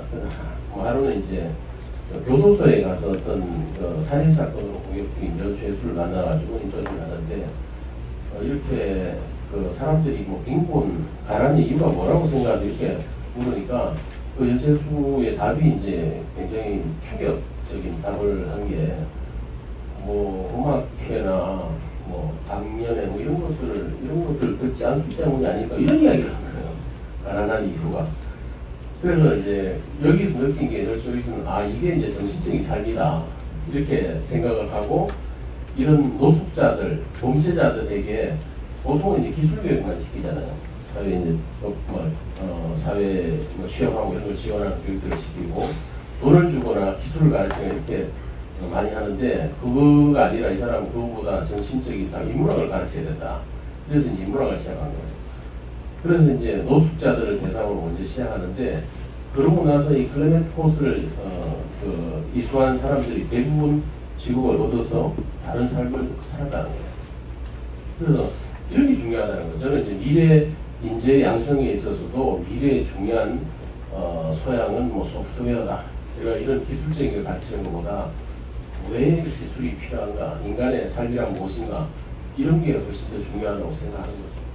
그래서 이제 그런 관점은 아까도 말씀하신 기초가 중요하다. 그 기초 안에 들어가 있는 것이 저는 공감 능력과 인문학적 소양 이런 게 중요할 거라고 생각합니다. 기계가 할 수 없는 것들, 기계가 할 수 없는 것은 질문입니다. 질문. 끊임없는 질문을 하는 이런 것들은 기계가 할 수 없는 것들이거든요. 그래서 기본으로 돌아가야 된다 그런 생각들을 좀 많이 합니다. 그래서 이제 여기까지 말씀드리겠습니다. 네, 감사합니다. 한국교육개발은 김창환입니다. 저는 이제 교육 분야에서 왔기 때문에 오늘 이제 사람 중심의 어떤 새로운 시스템을 구축할 때 교육이 어떤 역할을 해야 되는지 아마 그것을 기대하시고 저를 부르신 것 같아서 그 부분에 조금 말씀드리도록 하겠습니다. 먼저 이수기 박사님께서 발표하신 내용은 저는 뭐 너무나 감동적으로 그 발표를 들었고요. 제가 생각하는 것하고 정말 방향이 바뀌고 또 새로운 좋은 아이디어들을 많이 오늘 공부하게 되어서 저한테는 굉장히 좋은 시간이었던 것 같습니다. 그 내용에 대해서 저도 많은 분이 공감하고 있기 때문에 특별히 드릴 말씀 없고, 특별히 역량을 굉장히 강조를 많이 하셨는데, 그 OECD에서 최근에 이제 2030 하면서 새로운 어떤 교육 시스템에 대한 연구를 지금 사업을 벌이고 있는데, 그 내용을 이제 기본 모형을 봤더니 역시 거기도 역량이더라고요. 그래서 뭐 역량에 대한 얘기는 뭐 교육학자뿐만 아니라 많은 분들이 미래 사회를 준비할 때 그럼 뭘 준비해야 되느냐라고 했을 때 거의 이구동성으로 다 역량이 중요하다. 이제 그렇게 얘기하는 것 같습니다. 그래서 이 역량의 세부 이 측면까지도 잘 제시해 주셔가지고 오늘도 굉장히 큰 도움이 되었습니다. 근데 교육이 그러면 이것을 이제 준비해야 된다라는 것은 이제 또 많은 4차 산업혁명을 연구하시는 분들이 공통된 얘기인 것 같습니다. 기술이 주도하지만 그런 준비는 교육을 통해서 사람을 키워야 된다. 이것이 이제 공통적인 인식인데 한국 교육을 들여다보면 그냥 암울한 거죠. 굉장히 아무래도 어떻게 봐도 한국 교육을 통해서는 그 4차 산업혁명에서 필요로 하는 인재를 키우기 어려울 것 같은. 보니까 그거 보면 다 암울해지고 그래서 이거 어떻게 해야 되나 다 걱정만 이렇게 많이 하시는 것 같습니다. 저도 이제 교육을 이제 오랫동안 연구하면서 교육에 굉장히 비판적으로 관점을 갖고 그동안 연구를 많이 해오는데요. 그렇게 보면 사실은 굉장히 어마어마한 부분이 있습니다. 다만 우리가 이제 약간 좀 그 내용에 대해서 조금 세밀히 좀 따져볼 필요가 있는 것은 그 선진국들은 한국 교육이 4차 산업혁명 시대에 그나마 그래도 한국이 상당히 준비가 잘 된 나라로 평가하는 경향도 있습니다. 그러니까 WEF에서 작년에 그 전체 뭐 50국가를 대상으로 해서 그 준비도를 따져봤더니 한 25등 정도로 봤지만 그 아까 우리 이승기 박사님께서 오수원 얘기를 하면서 오수원에서 그 일자리가 47%가 앞으로 없어질 것이라고 전망했는데 그 똑같은 방법론에 따라서 OECD가 2016년에 똑같은 방법론에 따라서 OECD 국가들이 다시 재조사한 결과 그렇게 47%는 너무 과장된 거다. 보통 평균 봤을 때 9% 정도 아마 실직할 가능성이 있고 오스트리아가 12%로 가장 실직 가능성이 높은 나라고 한국이 6%로서 가장 낮은 나라다. 한국이 실직 가능성이 전체 경제활동 인구의 6% 정도로 가장 OECD 국가 중에 가장 낮은 나라로 OECD 보고서에 나와 있어요. 오스본 그 연구 방법에 따라 똑같이 해서. 근데 그 이유가 좀 있습니다. 그 이유가 뭐냐? 라고 봤더니 한국이 전체적으로 국민의 학력 수준이 OECD 국가들 중에서 가장 거의 최고의 톱 수준입니다. 그러니까 이 말은 뭐냐면 단순한 어떤 기초, 그러니까 초등, 저학력자들의 그 일들이 자동화가 많이 되는데 그런 일들에 영향을 받을 가능성이 한국은 일단 학력 측면에서 봤을 때 가장 낮다. 이제 그런 측면들을 보면서 이게 한국이 교육을 통해서 나름대로 잘 준비해 가고 있다. 이런 이제 측면을 얘기하고 있는 거거든요. 근데 이런 측면은 사실은 아시다시피 우리가 뭐 해방 이후에 정말 세계 최고 가난한 국가가 교육을 통해서 이만큼 성장했는데 이게 우리 한국 국민의 저력이 있는 거거든요. 그래서 저는 많은 부분들이 굉장히 많이 걱정하지만 그러나 한국 국민들이 그동안 쌓아온 업적과 준비도를 보면은 우리가 한편으로는 그동안 우리가 잘 준비한 측면도 있지 않는가 이걸 같이 함께 우리가 보아야 될 것 같습니다. 이 말씀을 이제 먼저 드리고요. 그래서 이제 우리가 그럼 뭘 준비해야 될지 교육에서 이제 이 부분이 되게 어려운데 시간이 많지 않기 때문에 간단히 말씀드리면 독일의 이제 이거에 관련된 토론이 참 재미있습니다. 독일이 세계에서 직업 교육을 가장 잘하는 나라라고 봅니다. 4차 산업혁명 인더스트리 4.0도 독일이 처음 얘기했고 하면서 이제 독일이 이제 직업 교육을 갖다가 어떻게 리모델링 할지를 갖다가 연구하고 준비를 많이 하고 있는데 그것에 지금 논의되고 있는 것의 가장 큰 방점 중에 하나는 뭐냐면 그동안 직업 교육은 기초 교육이 그랬습니다. 학교에서의 교육이 굉장히 중요했습니다. 거기서 잘 준비시키면 나중에 그것을 갖고 이제 평생 먹고 살 수 있는 것이죠. 그런데 이 4차 산업혁명 시대는 일단 미래가 불확실해요. 일단 미래에 대해서 그 누구도 어떻게 될 거라고 얘기할 수 있는 사람이 현재 없는 상황입니다. 이것이 가장 중요한 가정입니다. 대략 전문가들이 이렇게 예측을 하지만 그러나 그렇게 안 될 가능성이 굉장히 높고 15년 전에 핸드폰, 스마트폰이 이 전 세계 사회에 이렇게 뒤바꿀 것이라고 예측한 사람이 별로 없었을 거라고 생각합니다. 그런 게 큰 변화들이 이제 나타날 것인데 교육은 미래를 준비하는 건데 어떻게 그런 미래를 준비하겠습니까? 미래를 모르는데. 그러니까 3차 산업혁명 시대까지만 해도 대강의 미래가 짐작이 됐었어요. 그래서 준비를 할 수가 있었어요. 근데 4차 산업혁명 시대는 미래를 모르겠는 거예요. 준비를 할 수가 없는 거예요. 그래서 이제 하다가 이제 기초 역량부터 뭐 준비를 하자 이런 얘기들을 갖다가 이제 하는 이걸 큰 난점 속에 우리가 봉착하면서 독일이 똑같이 고민하면서 그럼 직업 교육을 어디에다 방점을 둘 거냐라고 고민하면서 현직자들의 직업 재교육이 더 중요해질 것 같다. 기초 교육은 어차피 했다 하더라도 기술이 워낙 빠르게 변하기 때문에 그것 가지고 계속해서 써먹을 수 있는 그 기한, 유효기한은 제한되어 있을 것이다. 따라서 중요한 것은 현직자들의 재교육. 그러니까 우리가 뭐 직업이 감소되는 건 중요하지만 일자리 감소 중요하지만 그러나 우리가 전망하는 굉장히 중요한 특징 중 하나 아까 이수미 박사님이 얘기하셨지만 업무의 변화. 그러니까 인공지능 기계와 더불어서 살아가면서 우리가 업무의 변화는 거의 대부분의 직종에서 아마 겪게 될 텐데 그랬을 때 새로운 업무의 변화, 인공지능과 어떻게 더불어 협력하면서 살아가는지 이런 방법 같은 것들을 다 배워야 되는데 그 배우는 것은 학교 교육을 통해서 그걸 다 해줄 수는 없다. 따라서 평생 직업 교육이 앞으로보다 강조될 필요가 있다라고 보는 것 같습니다. 이렇게 봤을 때 저는 이거 상당히 개연성이 높은 얘기라고 보고 학교 교육 많이 준비해서 기초 역량을 키웠고 기초력 중요합니다. 기초 역량을 키우는 건 학교 교육 해야 되지만 그러나 그것만 갖고는 충분하지 않기 때문에 계속해서 직업 세계에 들어가서도 계속해서 그런 것을 갖다가 배워나갈 수 있는 시스템을 만드는 것 이게 되게 중요한데요. 한국은 그 면에서 학교 교육이 약한 것보다 그 평생 직업 교육의 시스템이 약한 것이 더 큰 치명타입니다. 아까 김종기 박사님 얘기했지만 우리 국민들의 역량이 초중등 대학까지 가면 우리가 대한민국이 전 세계에서 거의 톱입니다. 대학도 많이 떨어지긴 합니다. 근데 초중등 부분은 톱인데 왜 이제 그 어른이 되면은 계속 낮아지는가? 그 요인은 아까 이수미 박사님 얘기했던 첫 번째로는 학력 부분입니다. 우리가 이제 1997년에 대학 설립 준칙주의가 통과되면서 그때부터 대학 개방이 어땠습니다. 그게 20년입니다. 그러니까 이것을 나이를 따지면 지금의 40살 또는 45세 정도 된 분들은 대학 교육을 많이 받았지만 그 이후 된 분들은 대학 교육을 굉장히 제한적으로 받았기 때문에 그 부분들의 역량이 떨어지기 때문에 팍 떨어지는 게 하나 있고 또 하나는 우리가 직업 재교육이라는 것, 평생에서 직업형 재교육 부분을 갖다가 거의 다루지 않고 아까 삼성의 애로사항도 얘기했죠. 지금 당장 써먹고 올 사람 갖다가 왜 우리가 돈을 들여서 재교육을 시키느냐. 이게 모든 직장의 똑같은 생각들이거든요. 독일은 그렇지 않습니다. 독일은 우리가 쓸 사람, 우리가 투자하는 것이 오히려 우리의 이득이 된다고 생각하고 투자하지만 한국은 써먹고 그냥 필요 없으면 그런 게 이제 문화가 다르다 보니까 한국과 죄송합니다. 너무 저 한국 기업을 너무 비난하는 것 같은데요. 제가 보기에는 그런 풍토 속에서 어떻게 그분들에게 재교육을까지 할 수 있는 것까지 마련할 수 있을까? 이것을 하기 실질적으로 어렵기 때문에 그 역량을 보호하려면 결국 국가가 이 부분에 관심을 가지고 어떻게 전 국민을 갖다가 대상으로 이 재교육 시스템을 합리적으로 만들어서 그분들이 계속해서 새로운 사회에 계속 적응해 나갈 수 있고 자기 역할을 할 수 있을까 하는 것이 국가적으로 굉장히 중대한 과제가 될 것 같습니다. 그래서 이 부분을 갖다가 이제 독일 사례를 통해서 이제 말씀을 드렸던 거고요. 대학이 굉장히 또 중요한데 대학은 제가 시간이 없어서 제가 말씀 못 드리겠는데 대학은 제가 판단해 봤을 때 많은 대학 관계자들과 얘기를 나누게 되면 일단 규제가 너무 많습니다. 수도권 규제, 정원 규제, 등록금 규제 등등 때문에 대학이 자발적으로 새로운 걸 뭐 시도를 하는 굉장히 많이 하려고 지금 대학들 노력을 많이 하고 있거든요. 그러나 그런 측면에서 굉장히 제한적이기 때문에 이런 부분들을 어떻게 풀어야 될지가 앞으로 4차 산업혁명을 촉진하는 또 네거티브 요인들 이것들을 어떻게 걷어낼 것인가를 우리 함께 고민할 필요가 있다고 생각합니다. 시간이 너무 제한돼서 이 정도로만 말씀드리도록 하겠습니다. 감사합니다.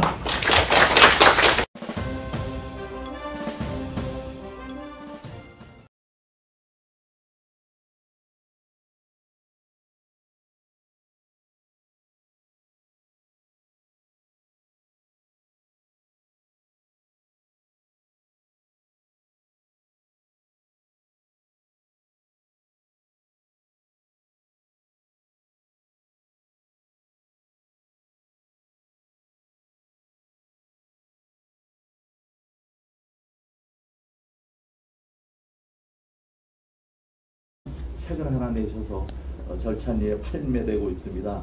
4차 산업혁명 시대의 문화경제의 힘이라는 책, 그리고 또 오늘은 신간, 미래를 보는 눈, 이러한 책을 쓰셔서 저희에게 주시는 그 통찰력 오늘 꼭 간직하고 미래를 보는 새로운 시각을 가졌으면 좋겠습니다. 고맙습니다.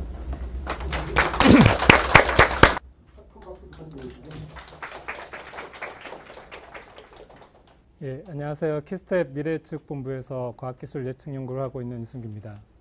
오늘 제가 말씀드릴 내용은 그 4차 산업혁명이라고 불리우는 그 기술의 진보, 그 기술의 진보가 요구하는 새로운 그 인재상에 대해서 조금 살펴보고, 그런 인재상을 지원할 수 있도록 시스템은 우리가 어떻게 바꿔 나가야 될지에 대해서 논의를 하려고 합니다. 이런 질문을 던지면서 시작을 해보겠습니다. 아직도 4차 산업혁명이라는 말 자체가 맞는 말이냐라는 게 계속 이어지고 있습니다. 그 딥러닝으로 대표되는 인공지능에게 지금에 일어나는 변화가 과연 4차 산업혁명일까요? 이렇게 질문을 던지면 어떤 답을 내놓을 수 있을까? 글쎄요. 충분한 데이터가 없어서 답을 못할 것 같다라는 답이 1차적으로 예상이 됩니다. 왜냐하면 1, 2, 3차 세 개의 사례밖에 없었기 때문에. 그런데 그 하단으로 내려가면 조금 더 많은 데이터를 우리가 모을 수 있겠죠. 아마도 우리가 겪게 되는 산업의 굉장히 큰 변화, 소위 혁명적이라고 말할 수 있는 정도의 변화라고 하는 관점에서는 이견이 없을 거라고 생각이 됩니다. 그럼 우리가 살펴봐야 되는 거는 이게 4차 산업혁명이냐 아니냐, 앞서서 나왔던 세 번의 산업혁명과 비교해서 기술 동의는 무엇이고 그것으로 인해서 뭐 발전되고 있는 것은 무엇이고 변화가 온 것은 무엇이고, 이런 관점이 아니라 현재 일어나고 있는 변화 자체가 무엇인지를 좀 살펴볼 필요가 있을 것 같습니다. 그 첫 번째는 산업의 변화겠죠. 산업의 변화에서 먼저 살펴볼 것은 시장에서의 가치입니다. 자, 다음 보여드리는 그래프는 소위 유니콘이라고 말하는 회사들의 출현 빈도를 보여주고 있습니다. 2014년 전까지는 그렇게 출현 빈도가 높지 않습니다. 2015년도를 넘어서면서부터 굉장히 많은 유니콘 회사가 출몰을 하고 있습니다. 자, 아직 매출도 발생하지 않는 스타트업의 기업 가치가 1조 달러를 넘어선다는 것은 굉장히 시장에서 어떤 큰 변화가 일어날 것이고, 거기에 대해서 이미 그 선점하고 있는 그런 플레이어가 없다는 뜻이죠. 굉장히 큰 변화가 나고 있다는 것을 보여주는 예라고 할 수 있습니다. 그 새로운 비즈니스 모델이 굉장히 자주 나타나고 있고, 거기에 대해서 시장이 가치를 높게 봐주고 있다. 두 번째, 이 변화 속에서 이 기업들의 형태를 좀 살펴볼 필요가 있습니다. 오늘 아침에 살펴보니까 그 얼마 전에 IPO에 성공한 그 미국의 스냅챗이라고 하는 회사가 있습니다. 이 회사의 첫날 기업 가치는 330억 달러, 우리 돈으로 약 35조, 6조 이 정도 되는 것 같습니다. 직원 수는 얼마일까요? 1,800명? 2,000명이 채 되지 않습니다. 이 규모와 비슷한 회사를 저희 한국에서 찾아보니까 약간 포스코라는 회사를 제가 떠올리게 됐습니다. 매출액은 스냅보다 훨씬 많죠. 50조 정도 되고, 하지만 시장 평가액은 그보다 낮습니다. 한 30조가 좀 안 되는 규모인데 뭐 두 지표를 평균 잡으면 대충 스냅챗의 현재 시장 가치와 비슷하게 됩니다. 그런데 종업원 수는 10배에 가깝습니다. 16,000명 이 정도 된다는 거죠. 뭔가 다른 회사의 형태를 띠고 있다는 겁니다. 이런 기업들을 기하급수적 기업이라고 하는데 소위 말하면 기하급수적인 기술들, 그 반도체를 비롯해서 매년 그 변화의 속도가 2배씩 올라가고 비용은 2배씩 떨어진다. 저희가 무어의 법칙에서 들었던 말이죠. 이런 식의 급속도로 발전하는 기술들을 기하급수적 기술이라고 하는데 이런 기술에 맞춰서 내부적인 조직의 기술을 새로 채택을 해서 그 기술들을 바탕으로 내 외부의 자원을 굉장히 효율적으로 활용하는 기업들을 말합니다.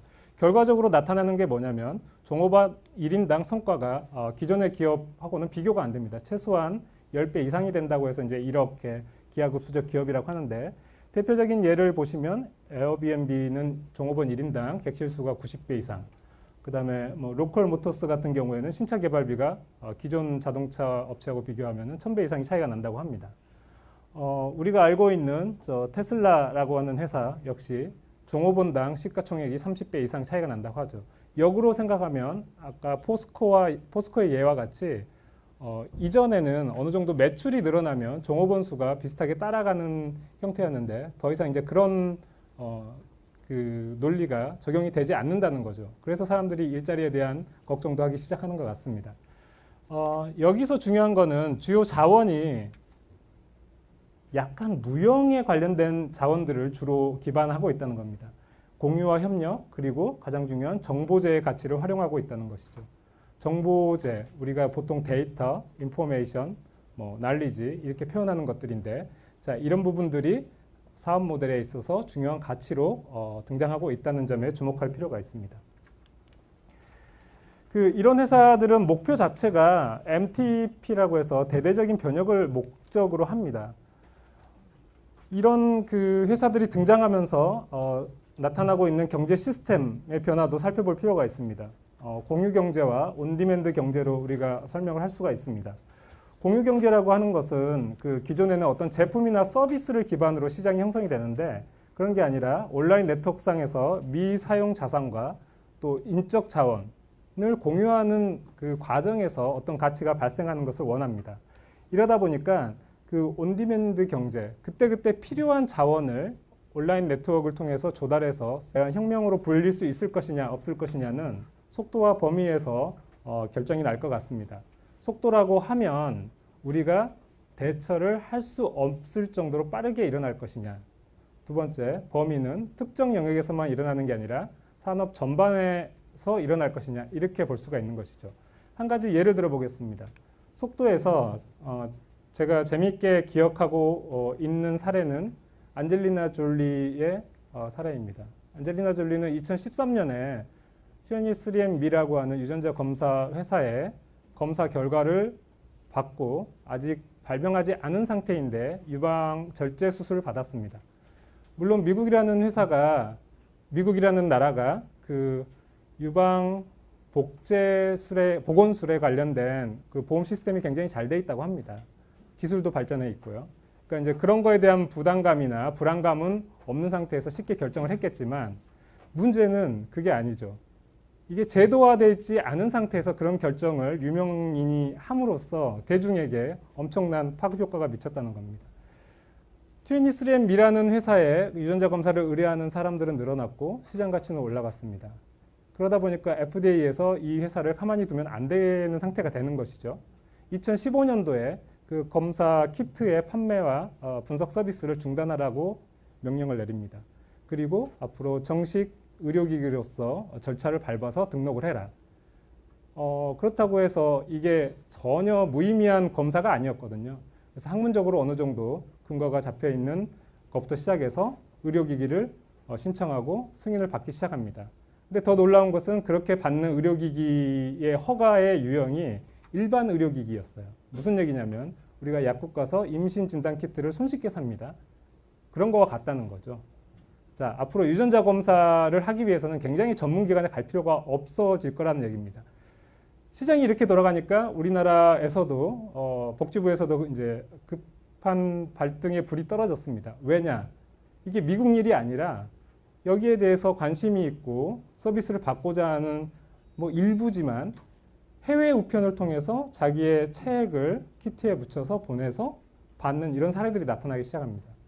그래서 복지부에서 2015년 말에 생명윤리위원회에서 관련된 정책 연구를 띄웠고 2016년도 상반기에 부랴부랴 일부 항목에 대해서 유전자 검사를 의료기관을 거치지 않아도 된다고 제도를 바꾸게 됩니다.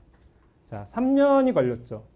기술에 의한 시장의 변화가, 소비자의 변화가 먼저 일어나고 나서 제도의 변화가 3년이 걸렸다는 겁니다. 이런 일이 앞으로는 계속 반복돼서 일어날 겁니다. 자, 이런 속도로 모든 변화가 일어난다고 한다면 앞으로는 우리가 대처를 할 수 있는 기회를 못 갖는다는 거죠. 분명히 혁명적인 변화의 어떤 시그널이라고 볼 수 있을 것 같습니다. 범위라고 하는 부분은 아직까지는 좀 여유가 있는 것 같습니다. 어디까지 지금에 일어나는 변화들이 퍼질지는 조금 더 두고 봐야 되겠죠. 뭐 아까 말씀하신 그 문화라고 하는 부분, 그런 부분이 바뀌지 않는다면 사실은 조금 변화가 더디는 이런 경제가 점점 발전을 하게 되는 것이죠. 자, 이러면서 등장하는 말이 또 긱 경제라는 말이 있습니다. 긱 이코노미에서 말하는 긱은 원래는 재즈 공연장 주변에서 일회성으로 연주자를 채용해서 연주를 마칠 때 그때 채용되는 그 연주자들을 긱이라고 불렀다고 합니다. 조금 더 설명을 해드리면 근무 시간을 스스로 선택하고 복수의 고용주 아래에 있지만 유동적으로 일자리를 바꿀 수 있는 사람을 긱이라고 칭하고 있습니다. 최근에 발행된 맥킨지의 보고서를 보게 되면 소위 말하는 이런 긱 같은 인디펜던트 워커가 어느 정도 되고 있느냐 보니까 미국과 EU에서 약 1억 6천만 명 정도가 이미 이런 긱 워커로서 활동을 하고 있다라는 보고가 있었습니다. 여기서 재밌는 것은 이 긱 워커를 4가지 타입으로 좀 분류를 하고 있습니다. 이게 자기가 좋아서 하는 것이냐, 그렇지 않는 것이냐, 또 경제적인 수입원으로서 1차적인 수입원으로서 이 일을 하는 것이냐, 아니면 2차적인 걸로 하는 것이냐 이렇게 봤는데 대부분 이렇게 자가고용이나 독립적으로 일하는 분들을 좋은 직업을 가졌다라고 우리가 보지 않는 시각이 있는데 조금 다른 결과가 나옵니다. 주 수입원이지만 자기가 좋아하는 어떤 아이템을 가지고 일을 하는 굉장히 전문적인 아이템을 가지고 일을 하는 캐주얼 어너가 가장 높은 비율로 나왔다는 것이죠.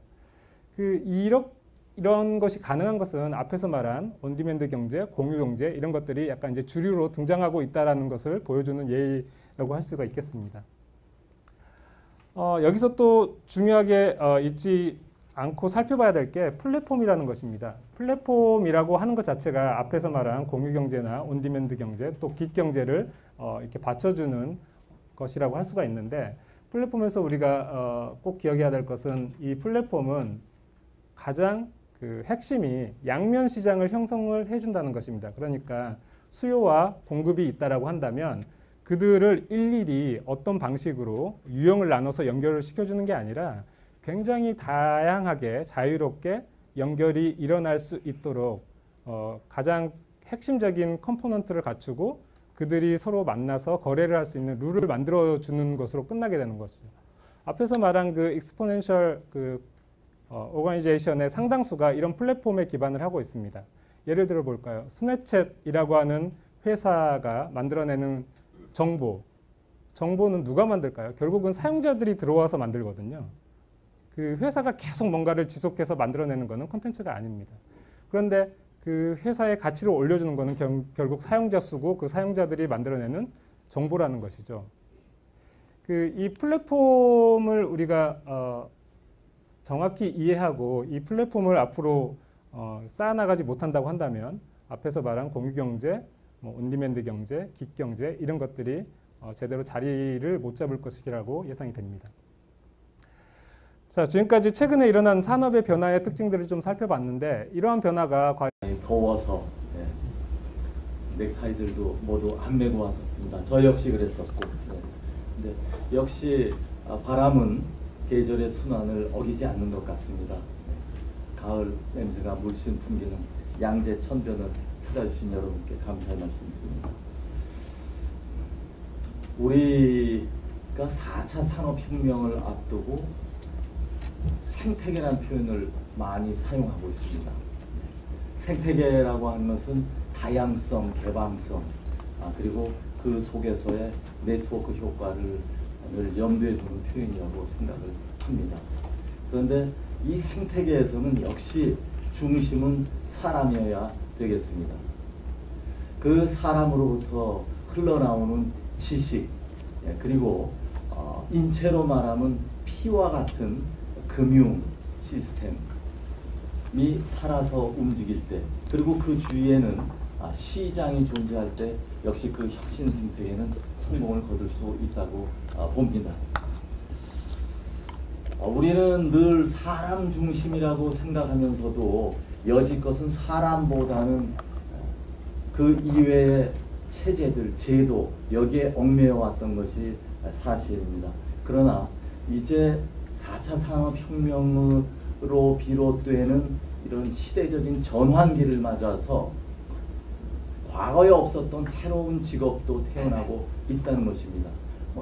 앱을 개발하는 앱 개발자, 드론 조종사, 그리고 빅데이터를 분석하는 전문가, 이러한 직업들은 10년 전에는 별로 찾아보기가 힘들었습니다. 그러면서 사람 중심의 미래 인재를 어떻게 키워나갈 것인가 하는 것이 우리 사회 전체의 화두가 아닌가 생각을 합니다. 또한 AI, 인공지능 시대를 맞이해서 과연 사람이 기계를 조종하느냐 아니면은 기계 문화가 인류를 지배하는가, 이것 역시 우리의 문화적 측면에서 관심사가 아닐 수 없습니다. 오늘 이러한 측면에서 미래의 변화를 전망하고 사람이 중심이 되어서 기계 문화를 이끌어갈 수 있는 체제 어떻게 만들 것인가 하는 측면에서 4차 산업혁명 시대 미래의 인재상과 사람 중심 시스템 혁신을 중심으로 포럼을 시작하겠습니다. 오늘 이승규 박사께서 발제를 해주시고, 그 다음 최승병, 우리 세리 삼성경제연구소의 최승병 박사님, 또한 한국과학창의재단의 최연구 박사님, 또 저희 기관이 3년 후에 이전하게 될 진천에서 터를 미리 잡아주고 계시는 우리 한국교육개발원의 김창환 박사님께서 진지한 토론, 또 미래를 전망할 수 있는 해안을 저희에게 주시리라고 기대합니다. 특히 우리 최연구 박사님께서는 최근에 아주 훌륭한